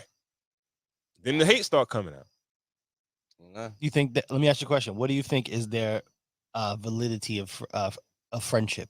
You think they're like really friends? Do you think? Right? Would you? I would say so. On his side, I think he's like. I think he has more of an affinity for him because he has. It's really no benefit of him being. That's where you like naive to the streets. Like, yo, dog, street cred goes a long way across the board, dog.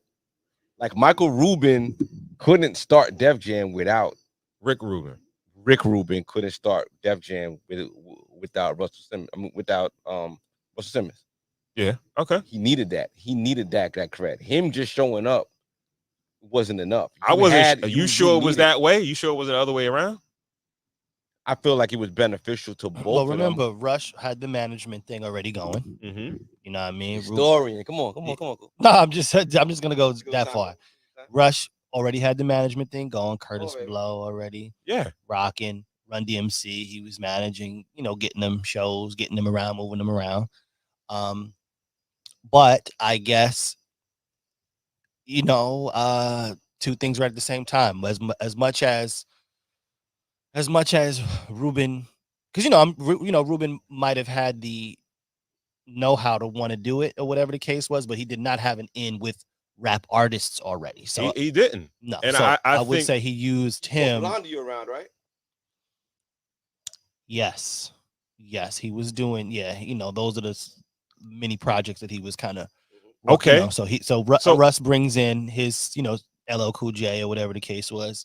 They start the label. Yeah, so I would say he kind of needed him to deal with hip hop at least at that time, because that's at but that time. Okay, are we saying that Rick Rubin started Def Jam and he wanted to start Def Jam and he brought Russ in, or was it the other way around? That's what I'm asking. They needed each other, and I feel like maybe Rick Rubin needed Russ more. There is no business. I don't think he wasn't doing rap music like that. Yeah, but he needed rap music. No, he didn't do it. He needed it. Come on. Come on, bro. Like we all right. We're not gonna go too far into it, but Right. let's not act like everybody knew hip hop was gonna be what it's gonna be back then. They thought it was gonna be a fad, right? And whatchamacallit, now this is it speaks to hold, let me finish. Please. It speaks to the habits of the person, right? So what happened afterwards? They brought in Leo Cohen. So who brought him in? Oh, this is years after though. Leo came in. Not mad long. No. A decent while after. 10, a decent while. He was Run DMC's road manager, bro. What, Leo? Yeah. Yeah, but but on the executive level, like, he was a road manager. Then his father invested in the company. He financed the shit. His pops financed the shit. That is true. Through who? Rick Rubin. No, I want to say that Leo was Rubin's guy, right? Rubin was already there. Yeah. No, Leo was Rubin's guy, all right. We're talking about the connect. They said Rick and whatchamacallit, they had a relationship. Rush? Right? Yes. Okay. That was his homeboy. Yeah, okay. They was already, yeah.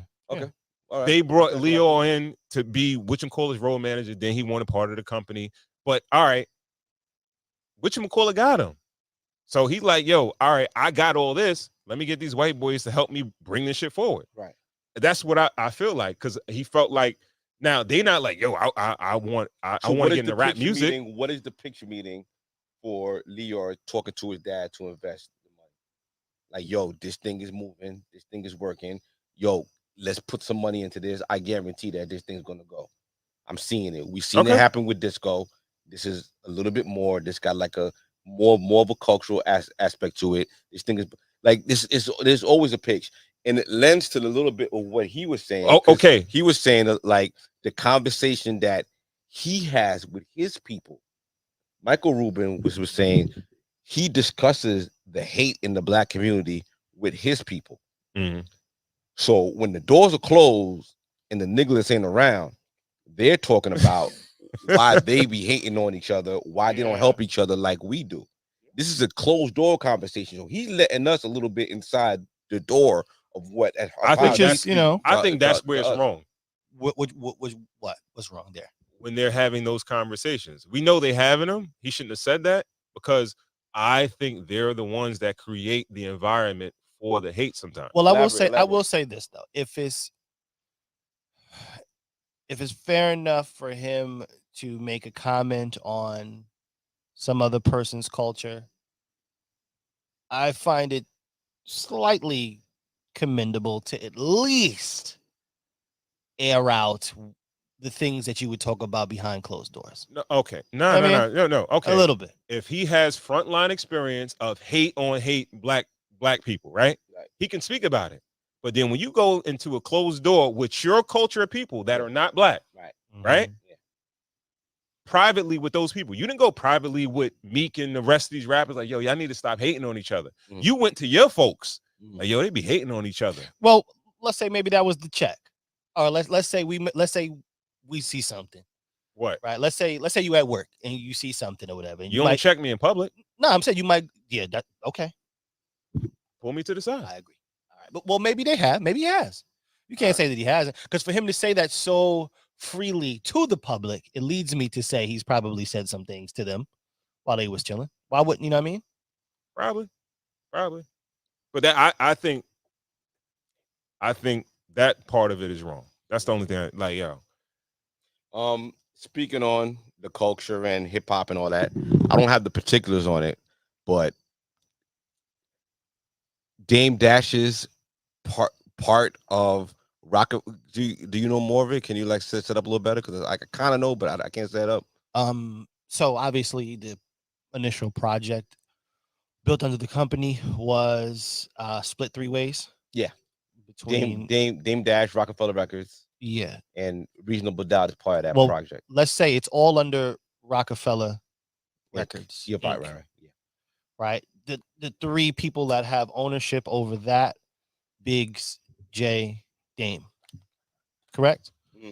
What happened is Dame Dash may have ran into a need for some cash. It's a lawsuit.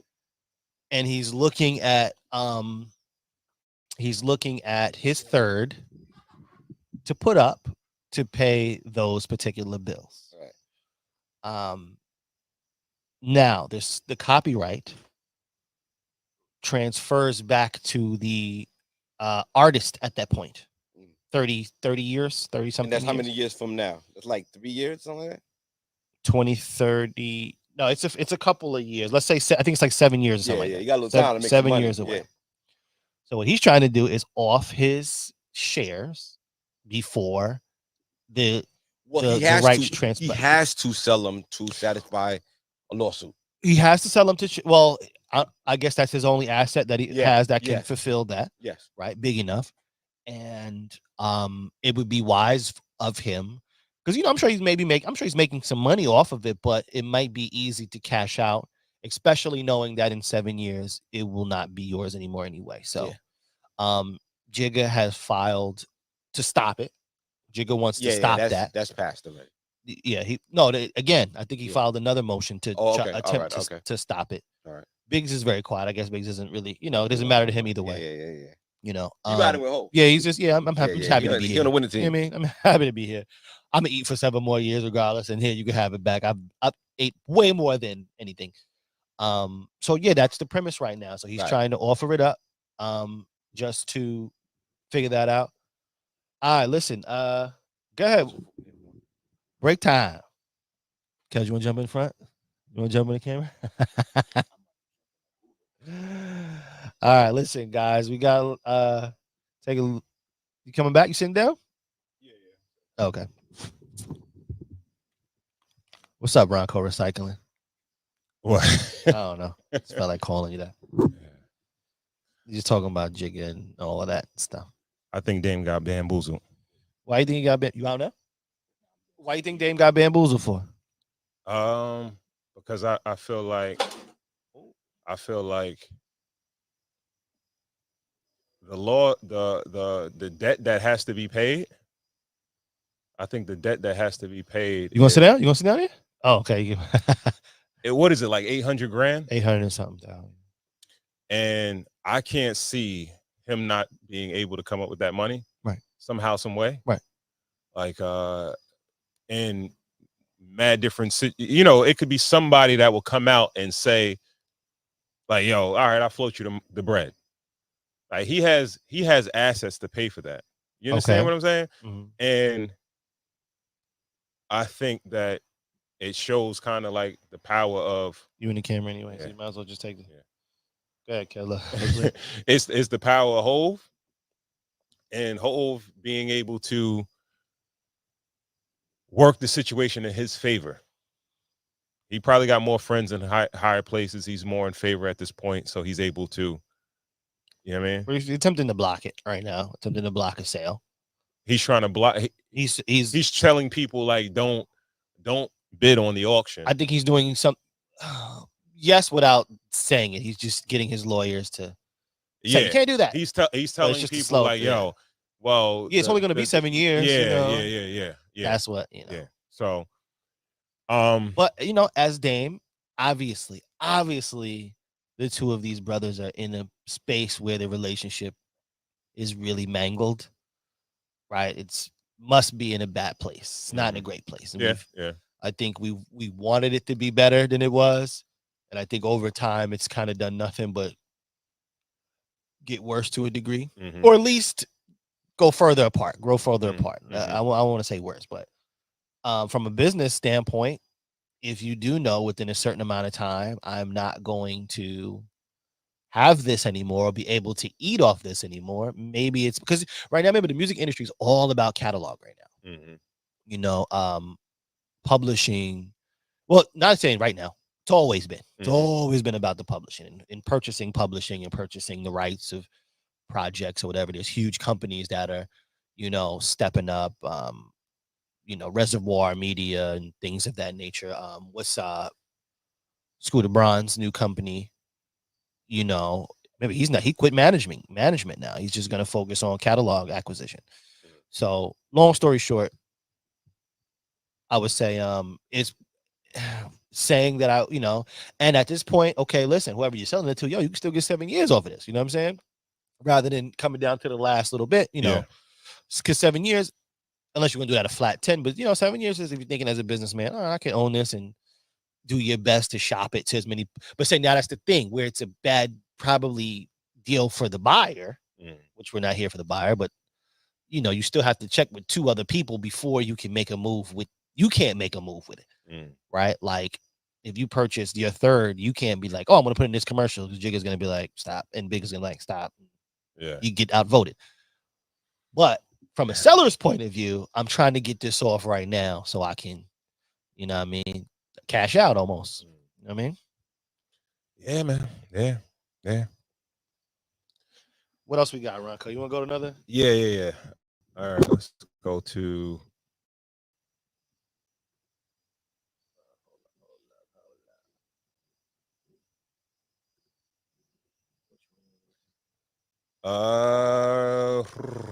Okay.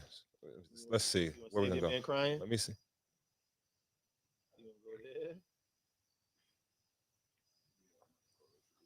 Damn. You want to go to that clip? Where's the one I got? I sent with the. We could do that to save some time. Where white boy at? Who was scaling the sites? Hold on. Keep coming down. Down or up? Down. Come down. Keep coming down. Give us a second, guys. Yeah, what happened? I didn't send it. I thought I sent it. No, you did. Go to you. Go to your name. Look, the Lord knows what I sent. Be careful. I don't know what I done sent. You're a Muslim now. No more dope games. All right, yeah, let's go there. Wait a minute. Hold on a second. So you have a guy that literally goes on Hinge, on all these Tinder apps, and he's replying private conversations, and then whenever they're ready to talk, you're there. He runs all of them for me, and then he just sends the matches to my Instagram and stuff like that. I pay him like $300 a month, but he works hard for me. So wow. And how does that work for you? And how does that work? I mean, it's really the best way to scale. You know, I mean, I can approach girls on the street or in the club or whatever, but that's the best way to go, honestly. So you made a business move from dating. Wow. And have you got some hits from that? Yeah, definitely. So you're telling everyone to do this basically. Yeah, they got the $300 a month, and they're really busy. That'd be a good way to go. And what's the downsides of that? Sometimes it can get a little awkward. Like if they had a discussion on the app and I wasn't informed about it, it can be kind of hard. But overall, it hasn't been that bad. So guys that are watching this, they want to get a girl, they want to get married. What would you tell them? I would say go overseas, man. Passport Bros is where it's at, honestly. But I mean, you can make it work here if you got strong game. So as an entrepreneur, right? Should you be more focused on your business, or should you be more focused on dating? In your opinion? I think you can do both, honestly. How? I mean, you can hire like personal assistant overseas to run your dating app. Wait a minute. Hold. Oh man.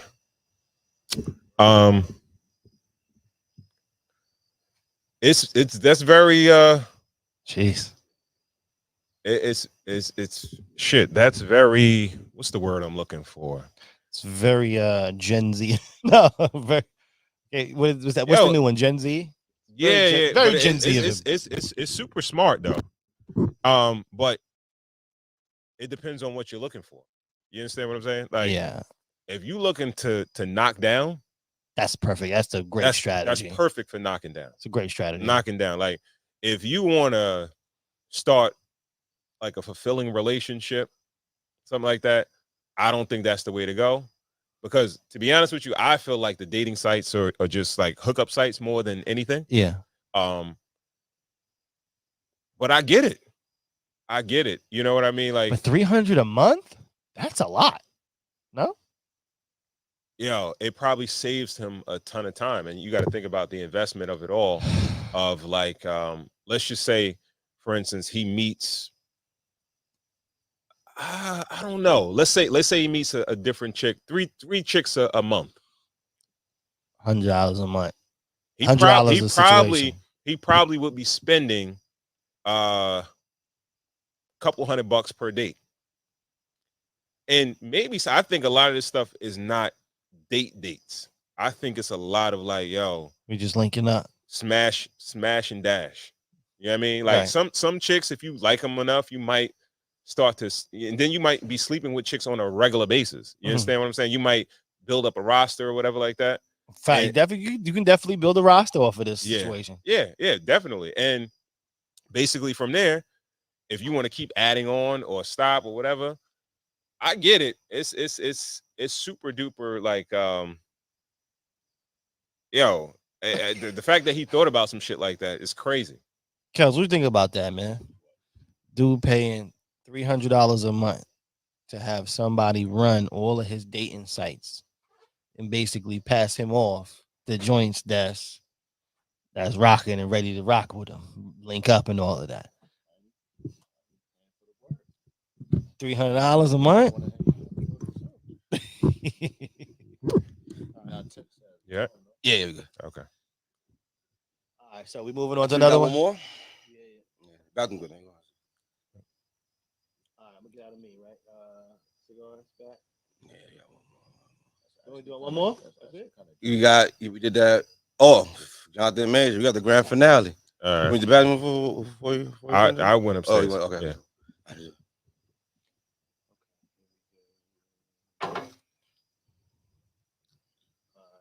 Is this a play thing?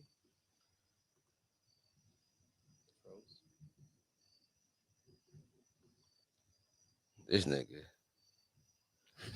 This nigga is incredible, boy. Yo, it's like dudes look unattractive when they cry. Like this nigga, like he's like, yeah, he look like a little kid.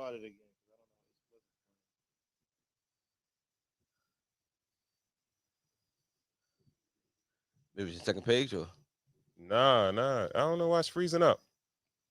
let me see if I can resend it real quick. I love you. I love you beyond all limit.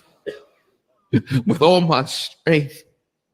With all my heart, I love you. I'm supposed to be the tough and strong when you done carried me so many nights. I love you. Through the fire. Yeah, can we play it one more time, man? I love you. I love you beyond all limit. With all my strength. With all my heart, I love you. I'm supposed to be the tough and strong when you done carried me so many nights. I love you. Through the fire. That nigga's drunk.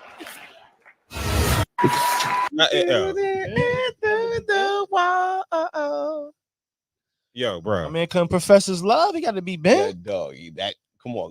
Cool. First, We're gonna start with you, cool. Since you know, Mr. Libra, you understand shit like Okay, this, right? what do you what? So all What's the right, question? let me all Preface right. it, yeah. So this is Michael B. This is Jonathan Majors. Yeah. Michael B. Majors. All these niggas mixed up into one. He wins the Hollywood Unlocked award from Hollywood, from Jason Lee's brand or whatever. Like, yo, it's not like it was the Oscars, bro. It's like definitely not Oscar. I don't like. And I don't even like, know what the award is for, but fuck it, you know what I mean? Like he had a meteoric rise, starring in some great movies. He was in Creed 3, and he was in Ant-Man. He was King. He was casted to be King the Conqueror, the next big bad in maybe the next 10 Marvel movies, and he lost all that off of one video of his ex-girlfriend, and he escaped out the car, and he got what's that word? He got convicted of simple battery. Yeah, and he lost his role, so he's down at the bottom. He worked his way up to the top, down at the bottom. Him and Megan Good started dating, and here we are with the waterworks and everything. what was that? Like, what award did he win at the Hollywood Unlocked Awards? The Perseverance Award. I He don't know. ain't do shit. Like, he ain't do no movies and nothing like that. Like, what did he win? I don't. And what? Like, yo, if he fell from grace, right? Yes. And then he gets to the Oscars and wins an Oscar. Oh, he's crying like that. yeah. I would get it. Yeah. Yo, no disrespect to dude, but it's the Hollywood Unlocked Awards, bro. Yeah. These niggas they won't show up for some shit like that. Well, they trying to they trying to beat the Oscars to the punch. I guess we're so. We're gonna give you the Will Riding with You award. But for him to get up in front of a room full of people and profess his love to her like that in tears, cool. Is anything wrong with it look a little crazy, or was he act? We have a lot of questions. All right. So the first question is, what is it crazy? It's crazy.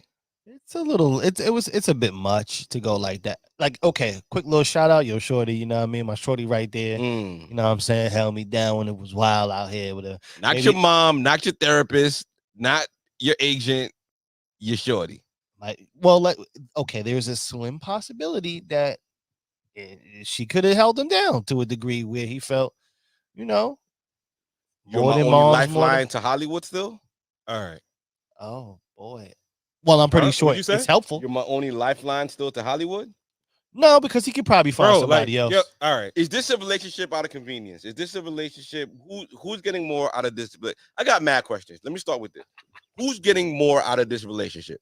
I think they both benefit. Who's getting more? We're not doing the 50-50. We're on the podcast. We got it 49-51. Who's getting more out of this relationship? Megan Good. How? Because even though black women will be like, well, he wasn't fucking with us before and we saved him. They want to be the savior. Even though they could talk shit about him, like not probably dating black women before, they still want to be the savior.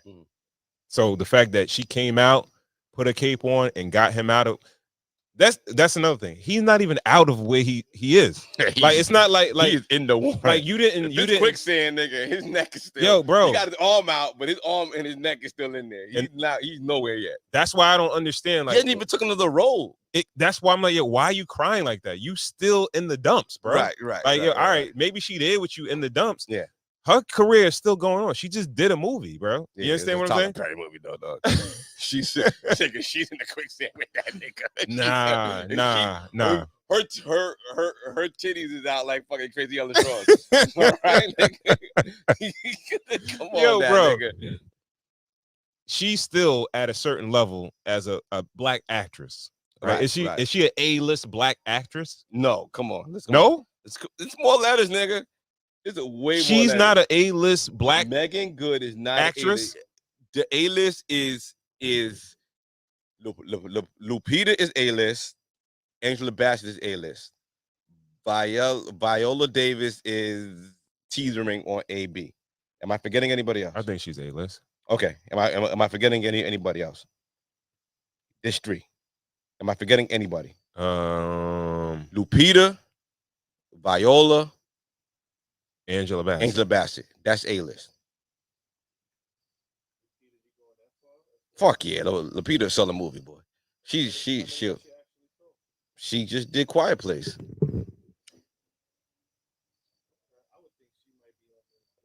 She's a Michael B. Jordan, but all right, I'll give all right, fine, okay. But he's saying what's the name is. You don't think Taraji? I was gonna say where would you consider Kerry Washington? Washington to be? Where do you think she don't really do be? movies. CD? She did a TV show. CD. No, I don't think she's CD. Thank you, man. Yeah, CD. I wouldn't put her that far. Okay. Down. What, not C? Kerry Washington? Yeah, this is not a spite. I'm not saying this to be foul, but okay, I'm just curious. You know, yeah. But Megan Good, like we good. Megan Good, I would put her. Who else in that little club? Oh, Regina. I know. Hall, Regina King. Regina King. What? Yeah, I know. You don't even know their name. I know. No, it's 2 of them. It's 2 Reginas. B. Yeah, B. No, I don't think they be. I think black actresses. These are the leading ladies, or somewhat leading ladies in movies. Got you. So yeah. Now I'm not saying. So you're saying that she benefits more from the relationship. I think that over him coming home, getting some home cooking, he's back in the community.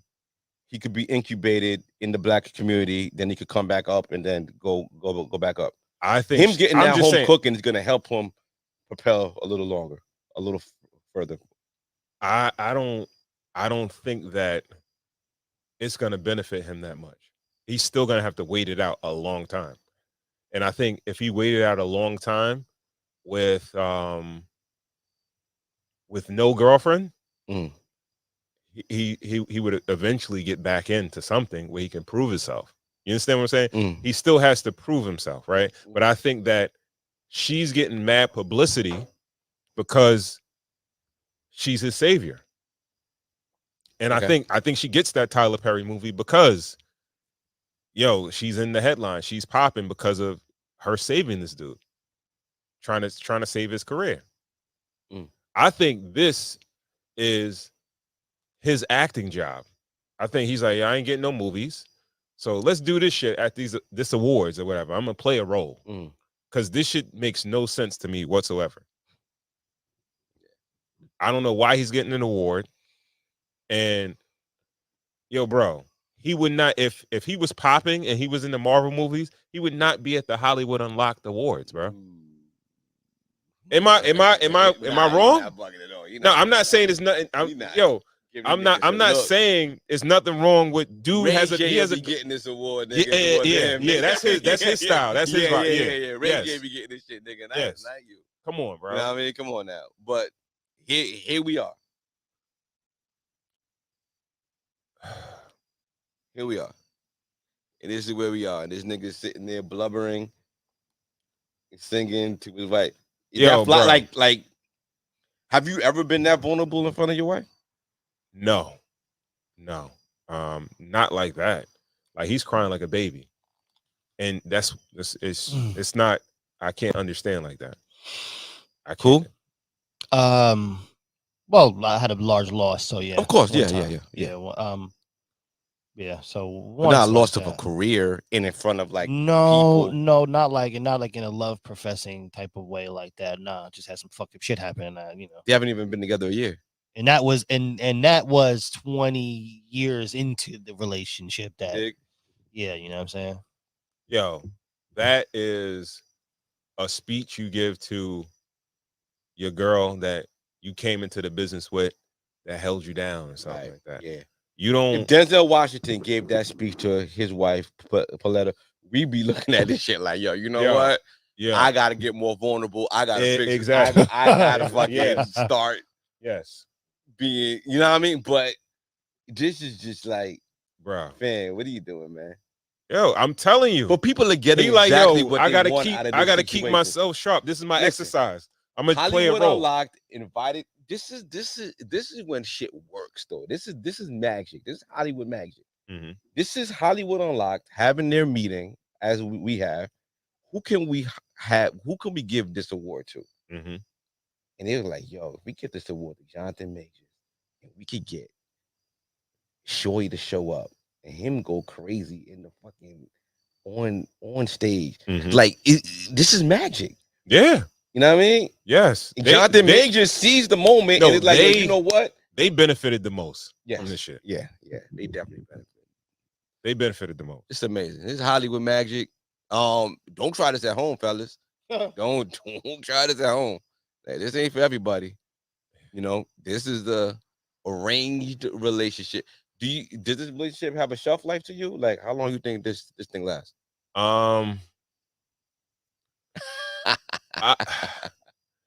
She was just yeah. Michael Ealy just took her on the fucking Ferris wheel ride, right? Yeah, Michael Ealy just took her up and spun her. Shout out to Sympathy. And she was just intimately dapping up Michael Ealy 2 months ago. He needs to chill. Yeah, he barely got her in check. Yo, you said, what do you think the shelf life of this relationship is? Yeah. I believe that maybe like maybe another year or so. Okay. I don't know how.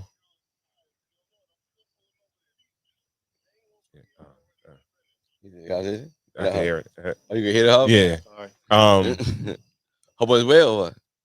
We keeping it going? Keep it going. Hope on his way. Keep it going. You're gonna take a little intermission. We come back for hub. Yeah. Yeah, I feel like maybe another year or so. It's like you want to believe it though. You want to believe it. But then there's certain things that go on and it's like, you don't want to believe this shit because you don't want to believe niggas is this soft. Like, we're in disbelief. We don't want to believe it. If we were like romantics and we were like non-realist, we would want to believe this. Like, if this was like a woman and this is a woman podcast, they would believe this. They want to believe this shit. Shit, I just saw it on the likes of it. My wife was like the first person to like one. So, but okay. So wire. But are we? So you're saying there's no chance that he actually felt that way? Let's say there could possibly be, because like I said, it could possibly be. Yo, he ain't got no friends, yo. He might not have no friends. Maybe I got friends, and I got friends who fall in love fast, and I'll be like, yo, whoa, keep us out. Yeah, nigga, like chill, relax a little bit, man. Like we got to take our time with this thing. Friends are here. And y'all know me, I'm the friend with the kiss of death. I'll tell a nigga the worst. I'm the worst friend. So I'm like, yo, nigga, if you run this shit past me, it's not. I have a sidebar conversation. It's unrelated. It's an idea, actually. It's a business pitch. Okay. Yeah. What do you not think about having a dating site, right, for people with STDs, uncurable STDs? I think that shit would do great. Right. Yeah. So there's different categories. There's the monster and there's the herp. Yeah, okay. And people with the herp just get together and they just, you know what I mean? No, they ain't gonna make more herp. They're gonna neutralize the herp because they're not spreading the herp. And once we're together, like it is what it is, right? I think it's probably an app that they probably already have that. They probably already have that, right? Yeah. I'm assuming No they probably idea is already have original, right? because yo, bro, I think that I think it will help people that are going through it that have a similar situation. Because that's the best way to do it, right? To just get together with someone else to do it, right? Yeah, you can't transfer it, to anybody else or whatever. You know what I mean? Right. And yo, I bet you it's some bad chicks. With some the herp. fire. With the herp. All that. Yo, you think there'll be niggas without the herp try to like just get the herp just to be with a bad bitch? Yo. That is nasty work. That's the nastiest work. Yo, I know people that have met chicks and they be like, yo, I got a situation. And they didn't keep going, but usually women will be like forthgoing with that type of information. Right. You know what I mean? Right. And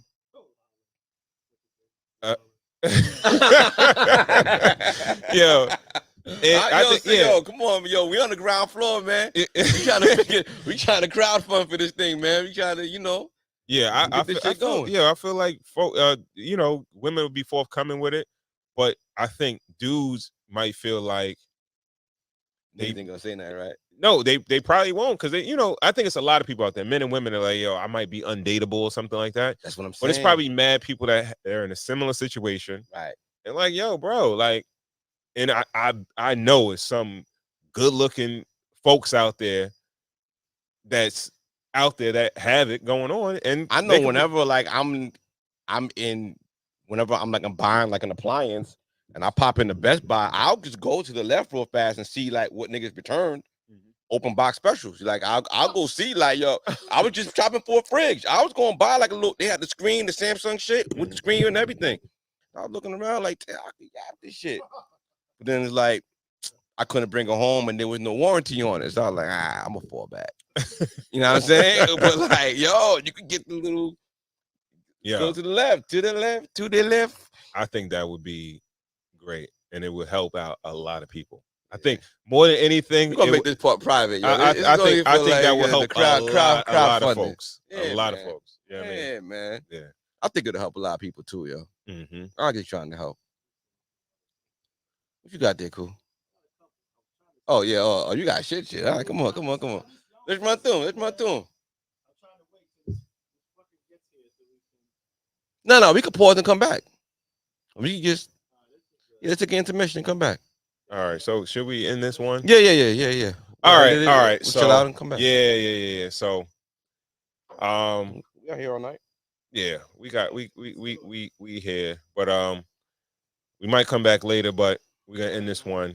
Shout out to our guy Simple Things. Thank you for tuning in, man, and everybody else. Simple Things. Yeah, man. We want to thank you guys for tuning in to another episode of Cigars and Whiskey Podcast. If you don't follow us on Instagram, please do at Cigars Whiskey. That's Cigars with an S, Whiskey.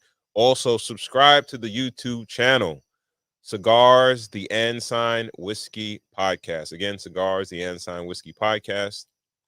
Corey Cool, let them know where they can find you, man. Oh, man, you can find me on the Voice of NCC 90.3 FM every Thursday, 7 to 9, playing in cool, mad jams. Artists out there, I'd love to hear your music. I'd also love to play it. Send me some clean versions, man. cooluniversity@gmail.com. Shout out to my guys, man. Nobody Cares About Father's Day podcast. Trying to get that back rolling. You know what I mean? You can catch me here, man, pressing the buttons. You know what I mean? Switching the camera. You know what I mean? Hitting them with that. And I'm just happy to be here, man. Thanks.